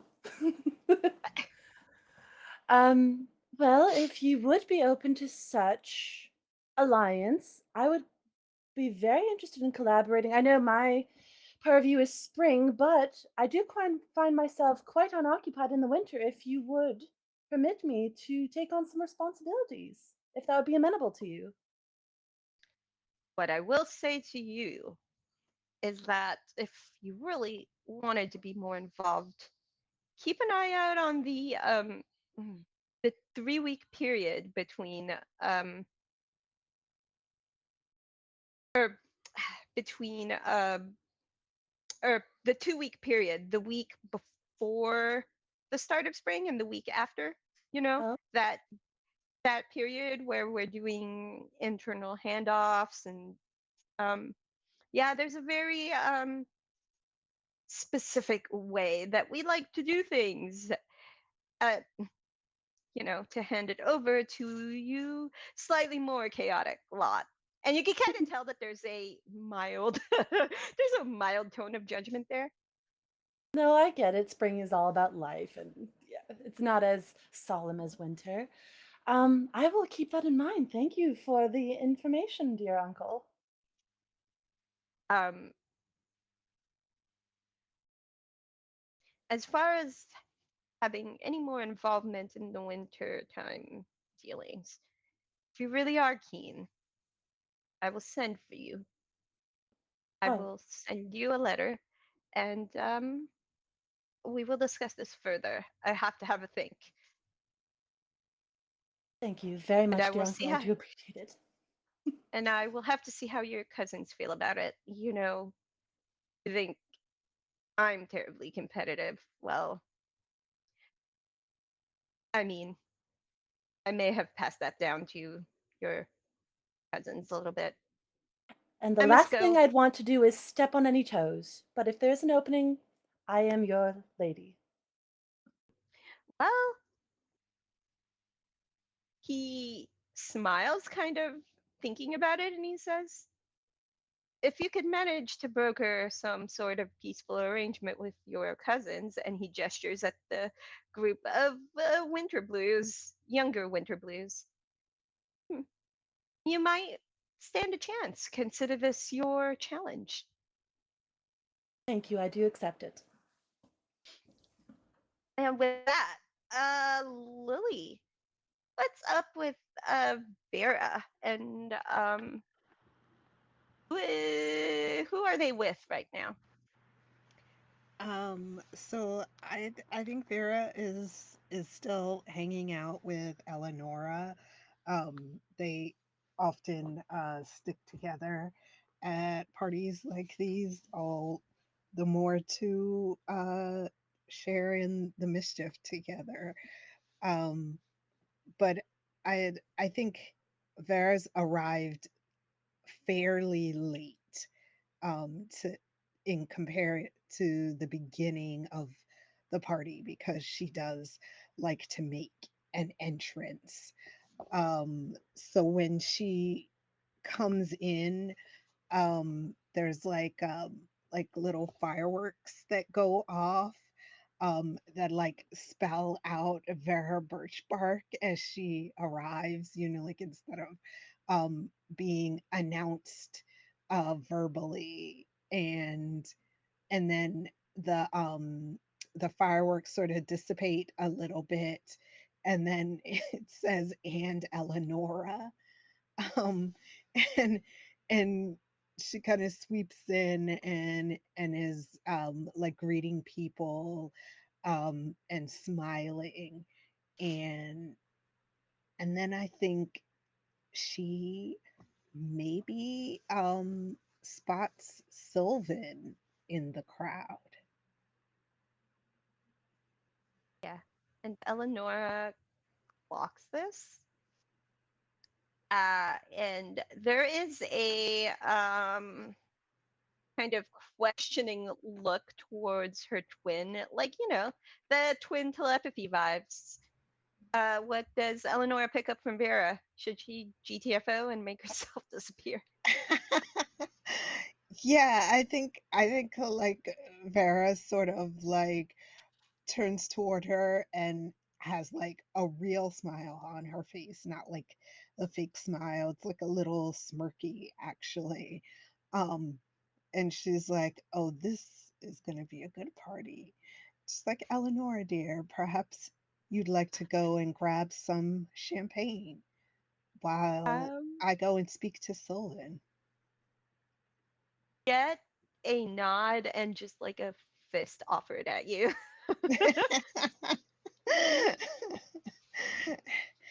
And I think Vera like reciprocates and then is like purposefully making her way over to Sylvan. Like it's she's not even being discreet about it. Like she's just like an arrow like heading straight toward um Sylvan. And I think she actually like magics up a like a cocktail, um and In a similar fashion, as you're leaving, you see your twin with the same kind of uh, drive walk into the crowd to what seems like the direction of like some crowd of Court of Shadows types. You're not entirely sure, but from a glance, you just see her go.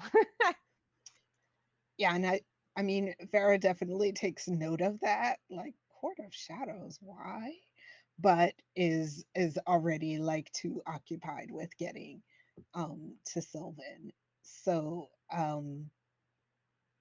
she has this cocktail in her hand and she kind of slinks up and is like, "Sylvan, darling, it's been so long since we've seen each other. I mean, the last party was like, what, 2 weeks ago?" Sylvan kind of straightens up a bit. It's like, yes, I believe it was. Hello, Farah. So, what are you even doing here? I did not expect to see you. Your mother made it clear she wasn't attending. No, but since it seems that it'd be best at least one of us to make an appearance, and so here I am in her stead. Of course, of course.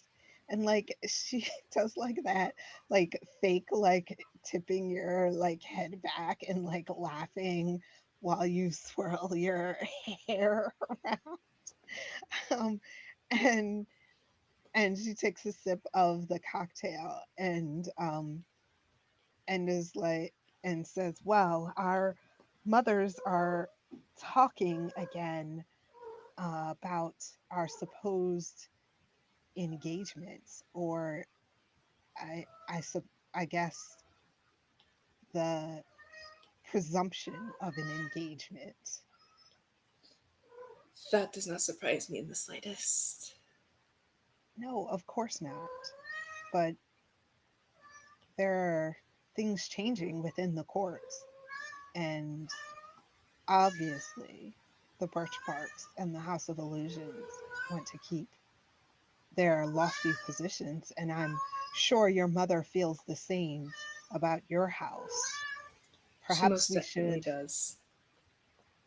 think more on this situation we find ourselves in. Do you wish for this to be the situation that we are in? I mean, obviously, we both must marry someone of our standing. And since we've known each other for so long, why not be each other?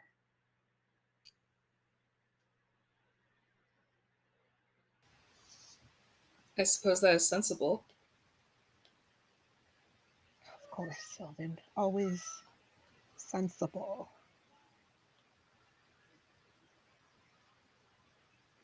One of us must be. I And would like she, to. Oh, sorry. Go ahead. no, go ahead. Go ahead. Go ahead. I would like to spend a resolve token uh, from uh, Eleonora to have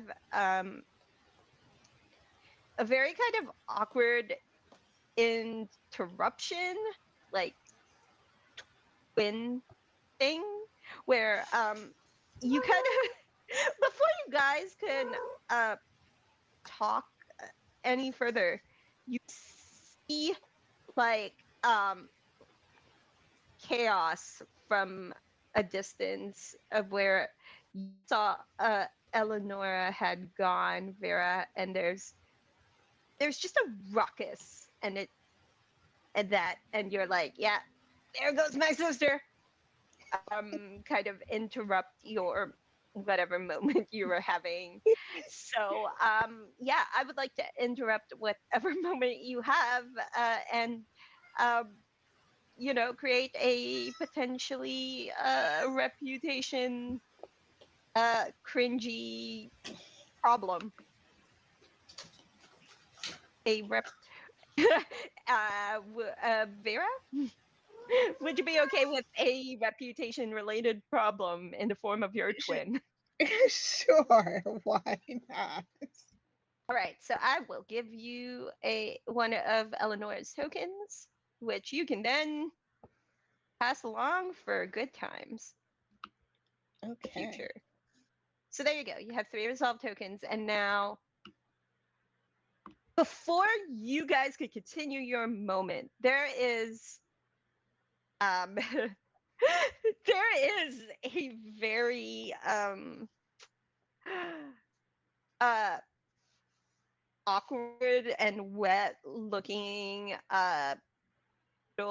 shaped fey situation happening in the middle of the dance floor. Just a wet poodle, very angry vibes, and you know that the cloud rain cloud shenanigans is very much a signature of your twin, who apparently likes to conjure up illusions of clouds and sometimes real clouds in the middle of a party. It's really messed up. But your sister got a little out of hand, and her um, magic got a little out of hand. Now, this isn't exactly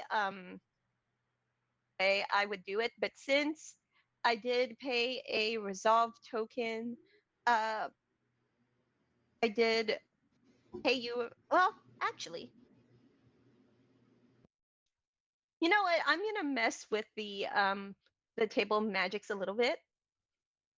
Uh, Under the column that says take a resolve token on page 201, Lily, could you um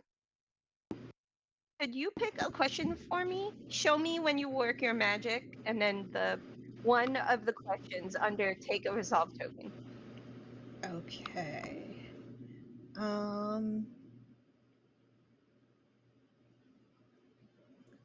Because your twin sister just did something and it didn't quite sure. work out the way she wanted it to. So we're gonna have you pick one of Uh, these questions.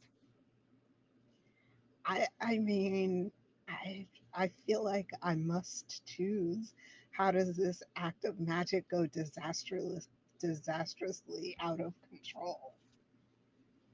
Yeah, and it is disastrous because one of Eleanor's pranks is the thundercloud prank. It's supposed to just be this sound disruptive, but usually harmful. But she straight up conjured a whole ass storm in the middle of. It's one cloud above this poodle face head, but it's a storm. It's a straight up storm cloud. Her thundercloud got upgraded accidentally because her magic went a little wild, and it is one of those things where she is definitely the less controlled of the pair of you and often gets in trouble for it. Um, and you often trying to clean up and help. Uh, this is not the kind of mischief you were prepared to deal with, because uh, that particular particular poodle fae is one of the higher ranking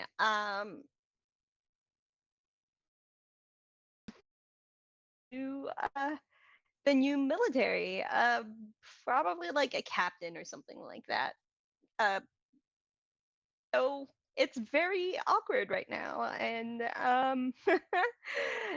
you're um yeah, that is what happened, and your sister, you can probably like track her because you're twin sense and just like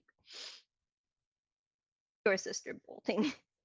It is a disaster right now, and the House of Illusions, um, it's a whole struggle bus for Eliana, who poor kid, um, likes to get into mischief with you, but also the mischief finds her sometimes.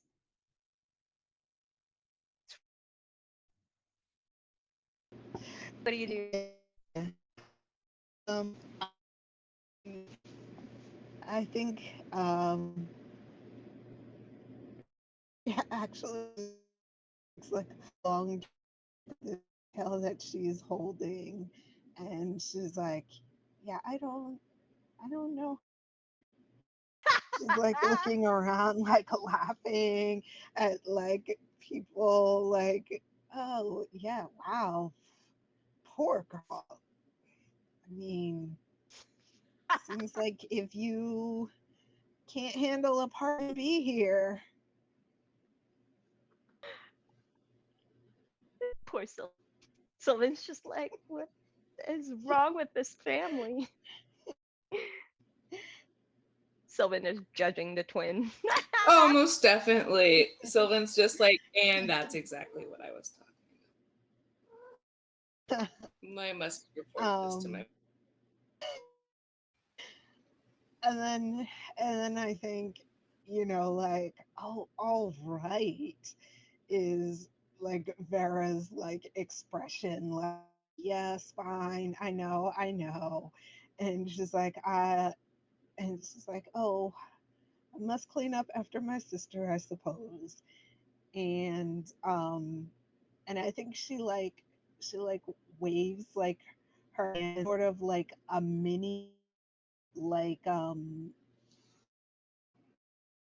almost like a of steam that like evaporates, from poodle and leaves a really like one of those really impressive like poodle grooming jobs with like the puff and like the perfect uh like fur on the paw and everything. It's just like, oh, things happen at parties.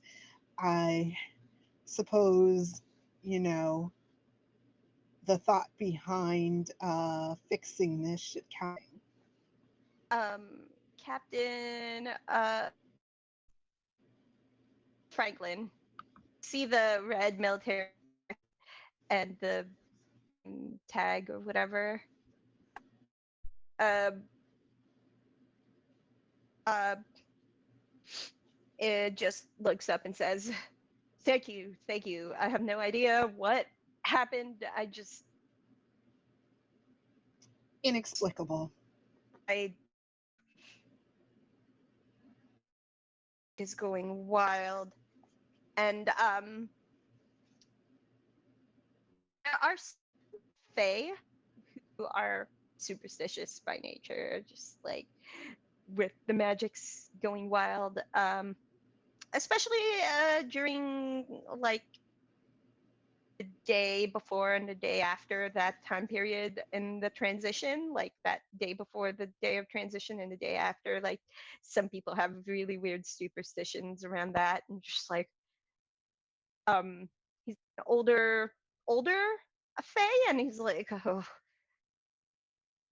the transition superstitions, probably just didn't uh I didn't follow my regular routine this morning, and oh my god, and it's just very uh you know set in his ways sort of thinking of just like he's been thinking this way for years. But thank you. um Thank you. um and he walks off perfectly groomed, and leaves you be. uh Lieutenant, uh Lieutenant Fernside, you see Captain Reginald Franklin. Gonna write that down. Yeah, Captain Reginald Franklin is the who's higher up from you um in the military, who you have gotten to know as one of your fellow uh court of shadows members um the from the uh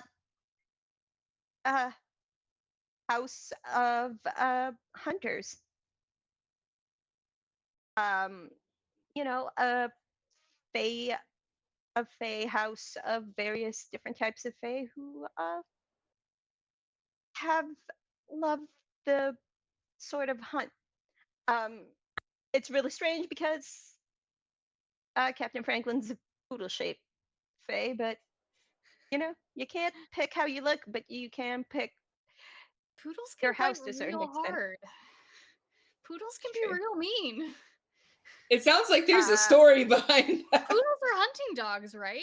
Like they're traditionally hunting dogs. Are That they? tracks, yeah. Yeah, they're cut so that certain very way to protect them in the water. They're water dogs. The cut of their coat protects their internal organs from getting too cold. So yeah, it actually tracks 1000% that House of Hunters would be a poodle.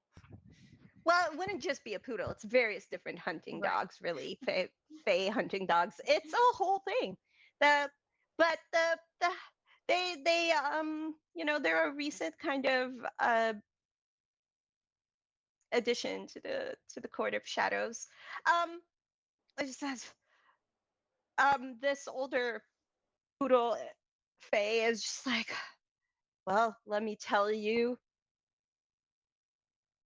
I hope that you have not picked up any superstitions in your young age, because let me tell you, it's hard to shake those. And um, they're clearly, obviously dry, but it's kind of like the idea of just shaking out the water and then poof, it poofs back. So I, he's like, of course, sir. No, I mean, would you like to swap jackets with me? You still seem damp. Can I do no, anything? it's it's going to dry. I just, you know, tell you something, kid, and he like, takes on that grizzled like veteran vibes, even though he literally the military is brand new. But Yeah, he's but he also is like just really old. more And he experienced in general. says, yeah, it says, I don't know how much longer I'll be able to keep up with you young Fae, but for someone who's been around for decades and decades, I will tell you something. Change is hard. What a they insist that you get used to something, and then they change it on you, and they just keep doing that for decades on end.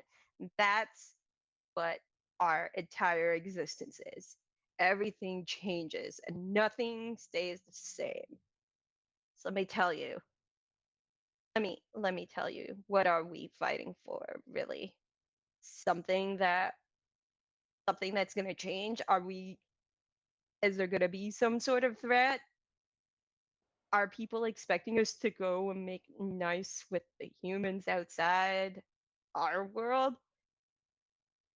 Fight for our world to stay hidden. That's what I think. We've been hidden for decades and centuries and more centuries, even. I don't understand why the humans are such a big deal. They're short lived, they're annoying, and they're totally unoriginal. Honestly, they're not that clever either. Quite right, sir. Quite right. You are profound in your wisdom. It is so silly that we're trying to, venture out into their world. You are absolutely correct. And all this change is silly. The transference. I mean, I mean, some would even say maybe Court of Shadows shouldn't change after the springtime comes, and maybe we should just keep Shadows in charge. See, Some here's the say. thing. Some say. Here's the thing. I've known your family for decades. Mhm. For insides, yeah, I know the lot of you, and I'll tell you something. The shadows, they are the most effective when they stay in the shadows.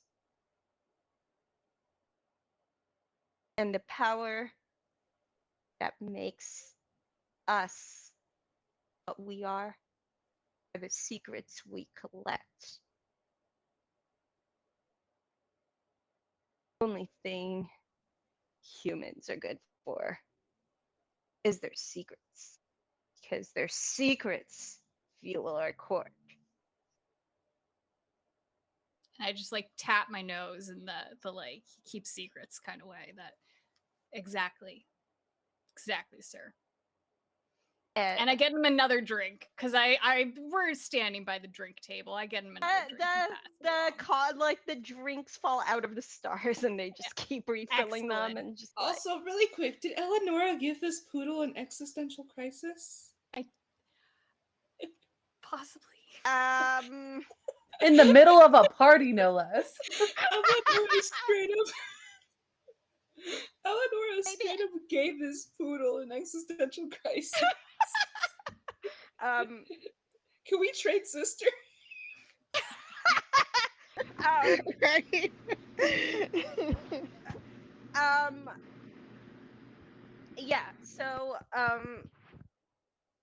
you kind of get the sense that this old man just like um has always thought this way, and I think it's just like this the actual like storm cloud thing is just it's bringing out kind of him being more vocal about something that he's always wanted to talk about and like pass on to the younger generation.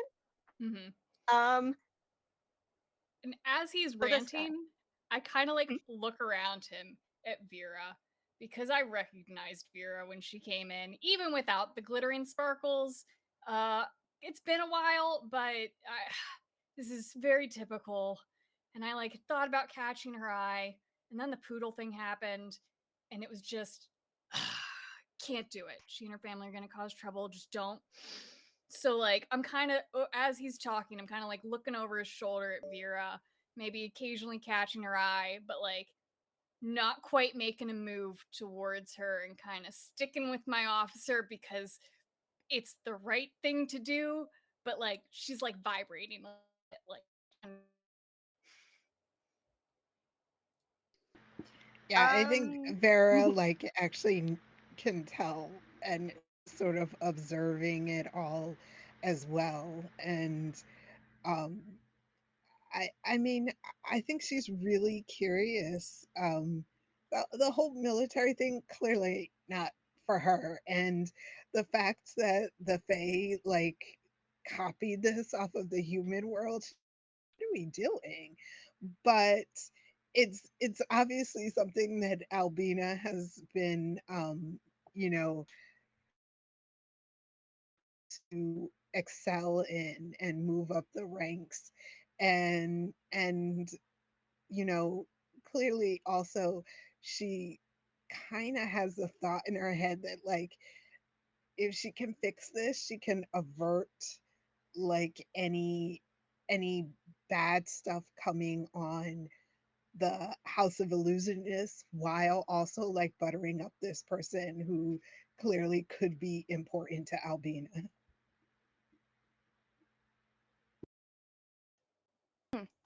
and yeah, is there anything that Albina wants to do in this party?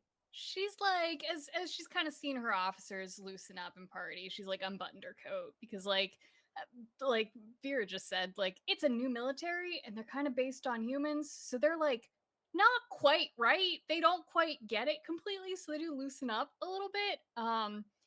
But I'm not quite cutting loose. I'm kind of taking stock of who's here because I clocked Vera coming in and her sister, and I would have clocked a few other people in the room. I recognized Dulcinea, even though we've never quite met.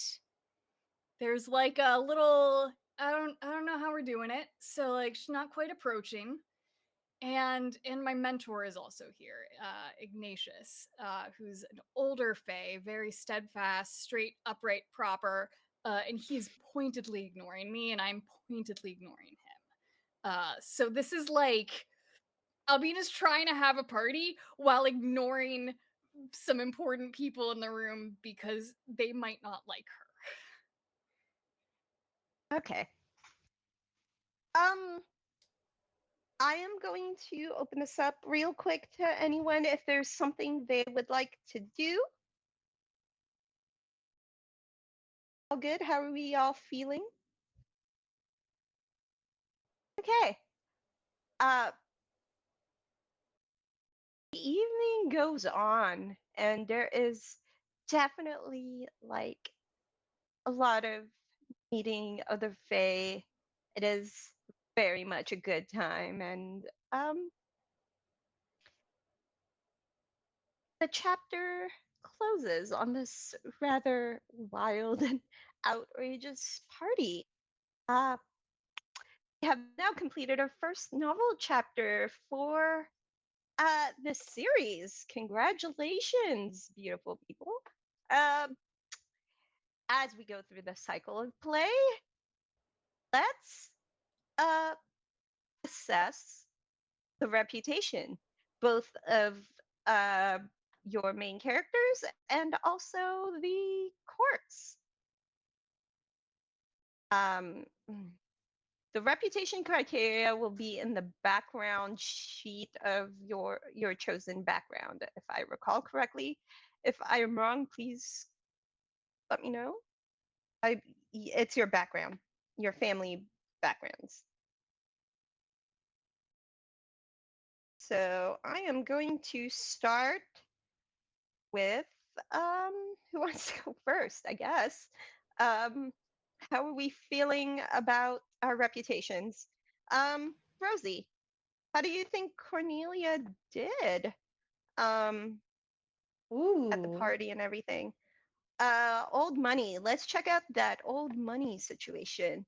Uh, gain a positive tag if you acted in the service of duty or morality in a way that compromised your desires. Oh no. Yeah. That was Acted fully selfish. acted in obedience to society's conventions despite considerable hardship. Mm-mm. It's also entirely possible that your reputation does not change, but it's always good to check. I Denied your think she desires. might have gotten a Oh, negative one by yeah. approaching her uncle in like in like an obvious power play. So I think she was a little uncouth in that situation, if I'm being honest. Uh, yeah, no, that would definitely count. Now, what kind of a tag would you, or uh, negative tag would you say for that? I'm going to Uh, say overly bold. okay. Uh, yeah, I think she was a sure. little out of place, but she made a move and it might pay off. Uh, We'll see. Albina, Arcady, let's check out your military background and see how your reputation I think stacks up. she fits into the second bullet point on positive. Acted in obedience to society's conventions despite considerable hardship doing so. I'm not sure it's considerable, but like she kind of wants to go party with Vera. She kind of wants to let loose, but like her boss, a higher rank guy above her, had a social embarrassment and she's got to stick with him and needs to keep these appearances because like it's good for her. It's good for her not to party. She's trying. And what kind of a tag would you give yourself on the positive side for that? I think I Pick one might up. go with like tactful, like knowing what is socially appropriate to do, despite wanting otherwise. Uh, and none of I don't think Albina earned any negative ones either. I don't So think so either. I think she was on very good behavior tonight, which is surprising to both me and Albina. hey, listen, sometimes it's just not the right You time for the gotta bad read the behavior. room first and then figure out how you can ruin the room. Yeah, baby steps, right? Mm-hmm. Sometimes you just oh, I mean, and then there's the disaster twin. Speaking of which, Lily, how do you think Vera did in terms of old money situation? Wait, hold on. Is that She's peerage. Oh, sorry, I Hmm. misread. Peerage. Check out Yes. the peerage. Absolutely. Yeah. Um, I'm not sure she really did anything to gain a positive tag. Okay. Yeah, I don't know. I feel, possibly acted in the service of duty or morality in a way that compromise your desires. Like her desires actually are to like kind of cause mischief um and in some ways kind of embarrass other people on the regular when um all of the high up families are together, so kind What of doing a favor to that. what would you say the positive tag is that Vera has gained from that? um Helpful. Uh, yeah, I guess. I mean, um, yeah, okay. We can go with that. Helpful. I would say Or yeah, I would I'm say trying to think like of that. restrained or That actually restraint would be good too, because because I feel like she could have made it worse. She and Can She I didn't. ask you a question, Loki, on the Mhm, Loki, Lily? Do you think mhm. that Vera has a bit of FOMO because her sister is cutting loose and doesn't care? Oh, absolutely. Definitely. Yeah. I don't think she earned any negative ones. I mean, if Eliana or Ellie, sorry, did I call her the wrong name? Good lord, Eleanor, my brain. Eleonora, sorry. Eleanor. Uh, Yeah. Eleonora, if Eleonora had her own tag, she would probably She would have earned definitely. Yeah. a negative one. She's the naughty twin. Um, yeah. Last but not least, Nox. Let's check Ah, your reputation against the old money background. okay. She How didn't are we looking? really compromise her desires. Um, obedience. I mean, she didn't really do much. I mean, she made her sister mad, but that's just her existing, kind of. Denied her desires. Can I say she denied her desires by not biting her sister? I mean, yeah, that's well, reputation tags are more like based on how she's seen in society.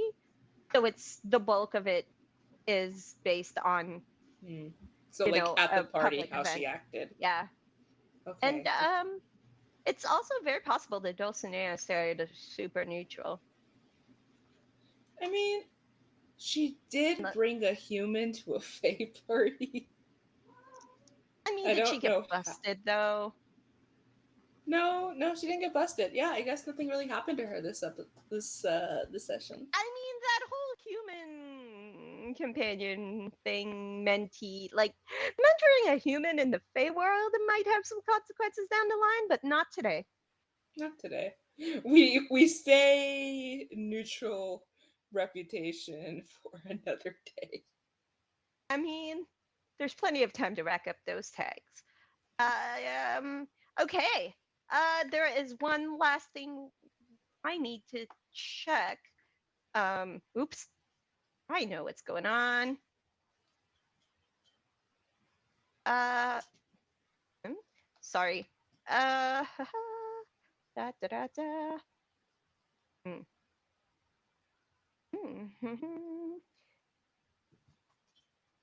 Ah, yes. Here we go. We are going to adjust each court's influence during the reputation phase. We have three Court of Splendors members. So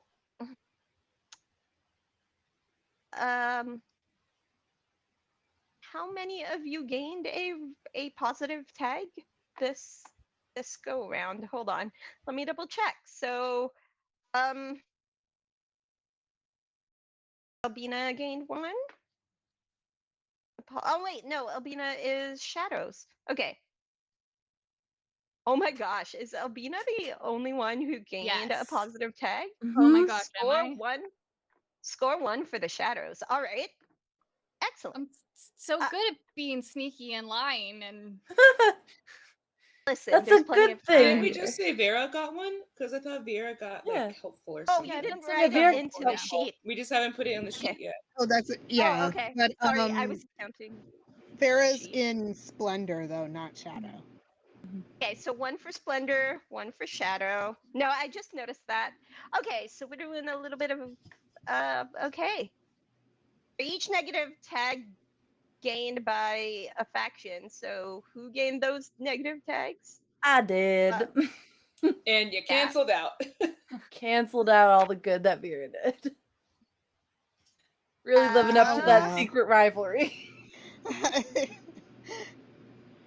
right. So yeah. Let me see. Um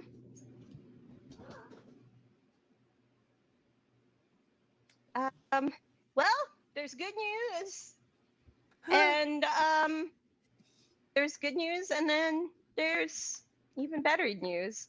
Oh, okay. The good news is the Court of Splendors didn't change. The even better news is the Court of Shadows gained 1 point of influence. Ooh. Feels good. Feels right with the change Yeah, happening. it feels like We'll out of transfer all the days power. for that to happen. Right. And we will discuss further what that means, like off stream. Um, and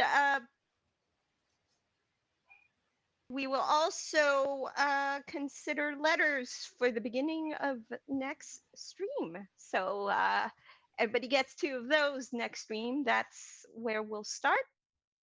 But for this evening, the Fae shenanigans have concluded. Um, I am going to quickly ask my players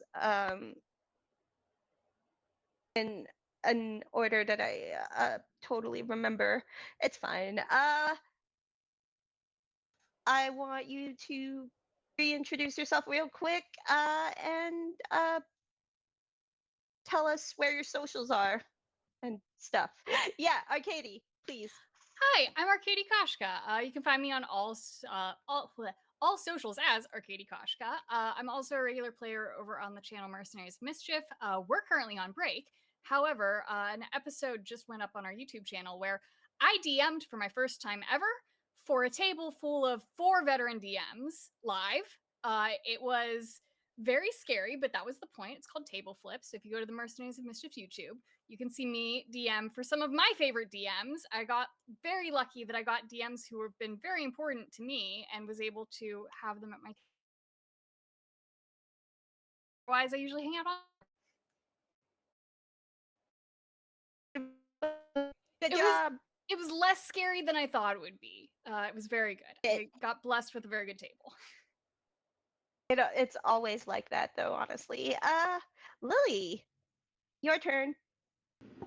Hello, I am Lily. I'm Lescribe on Twitch and Discord, but I am Elise on Life on Twitter, and that is pretty much my main written social media. I also have a Instagram, Lily PHL. I post all of the crochet and jewelry that I make. These earrings are beaded earrings that I made myself. So you can see like my other creative endeavors over on my Instagram.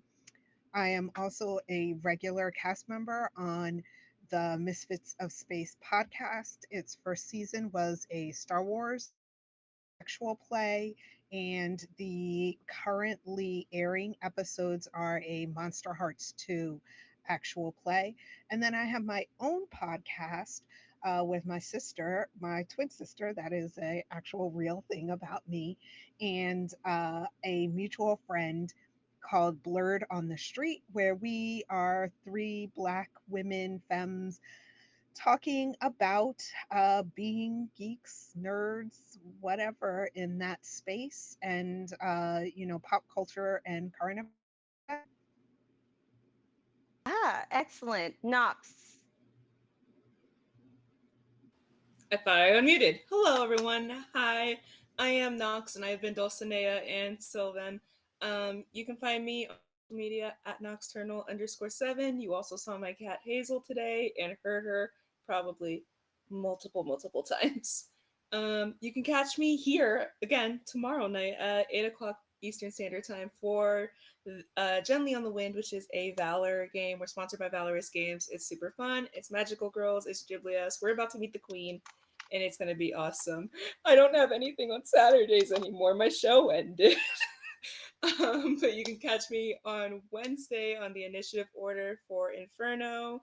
That's again at 8 p.m. Eastern Standard Time. It's we're going through hell. My character's not does not want to be there, but it'll be fine. Don't worry about it. Everything is fine. And then next Thursday, before this stream, I have a one shot. I'm going to be playing Dishonored, GM'd by the Never Squid. I was gonna say I don't know. I think I switched the word squids and never. The Never Squid. And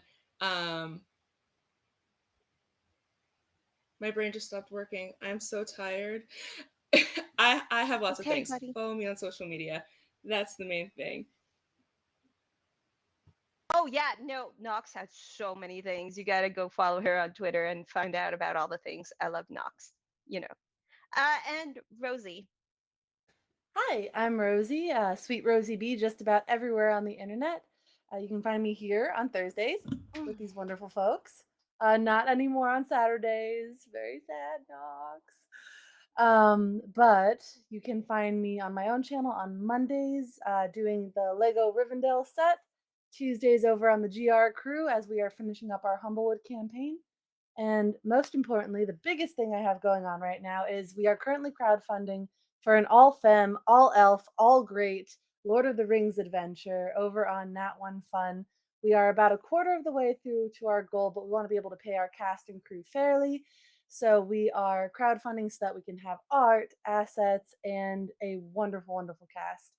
It's a very exciting adventure. It takes place in Rivendell. I get to story tell it. I'm so excited. But yeah, that is all I've got going on right now. And I am excited for you, Rosie, as the words of my one of my favorite songs go. Every new beginning comes from some other beginning's end. So, uh, closing time. Anyway, my name is Anne. I've been the facilitator. You can find me on Twitter at XO_girl wonder. I have links and stuff on my pinned tweet. I got some stuff going on too. Lots of it. You can find me doing all bunch of stuff. Power Ranger, uh, Divide Soul Sorcerer. I do many things. Want to give a quick shout out to Mo, our producer. Everybody, say thank you to Mo. This Saturday, I will be back on this channel playing some motherfucking crab truckers. Yes, that is the name of the game. Sorry about the cursing. Uh, GM'd by Mo, our lovely producer. 1 p.m. Eastern time. Come back to this channel because we do cool shit. We will be rating. Wait, hold on. Oh, right. Don't forget. It's a great way to start your weekend with some Valor. Sponsored by Valorous Games, by the way. Tomorrow from 8 to 12, or 8 p.m. to 12 a.m., I believe. Yeah, Knox is going to be on that show. Of course. If that's not going to be the sell, our buddy Jonathan Paptimus is the GM. There's lots of cool people. They are so Archival. good. Yo, I will scream it forever. They are a fantastic GM. You got to check out that content tomorrow because, yeah. I mean, come on. Friday nights, best way to spend your Friday nights. We are going to raid Manapot Studios. They are doing a Bridgerton inspired Good Society game over there. They've got some characters. So if that session is still going, they had to do 2 sessions this week because, makeup sessions. So have some more Good Society tonight because this game is wonderful.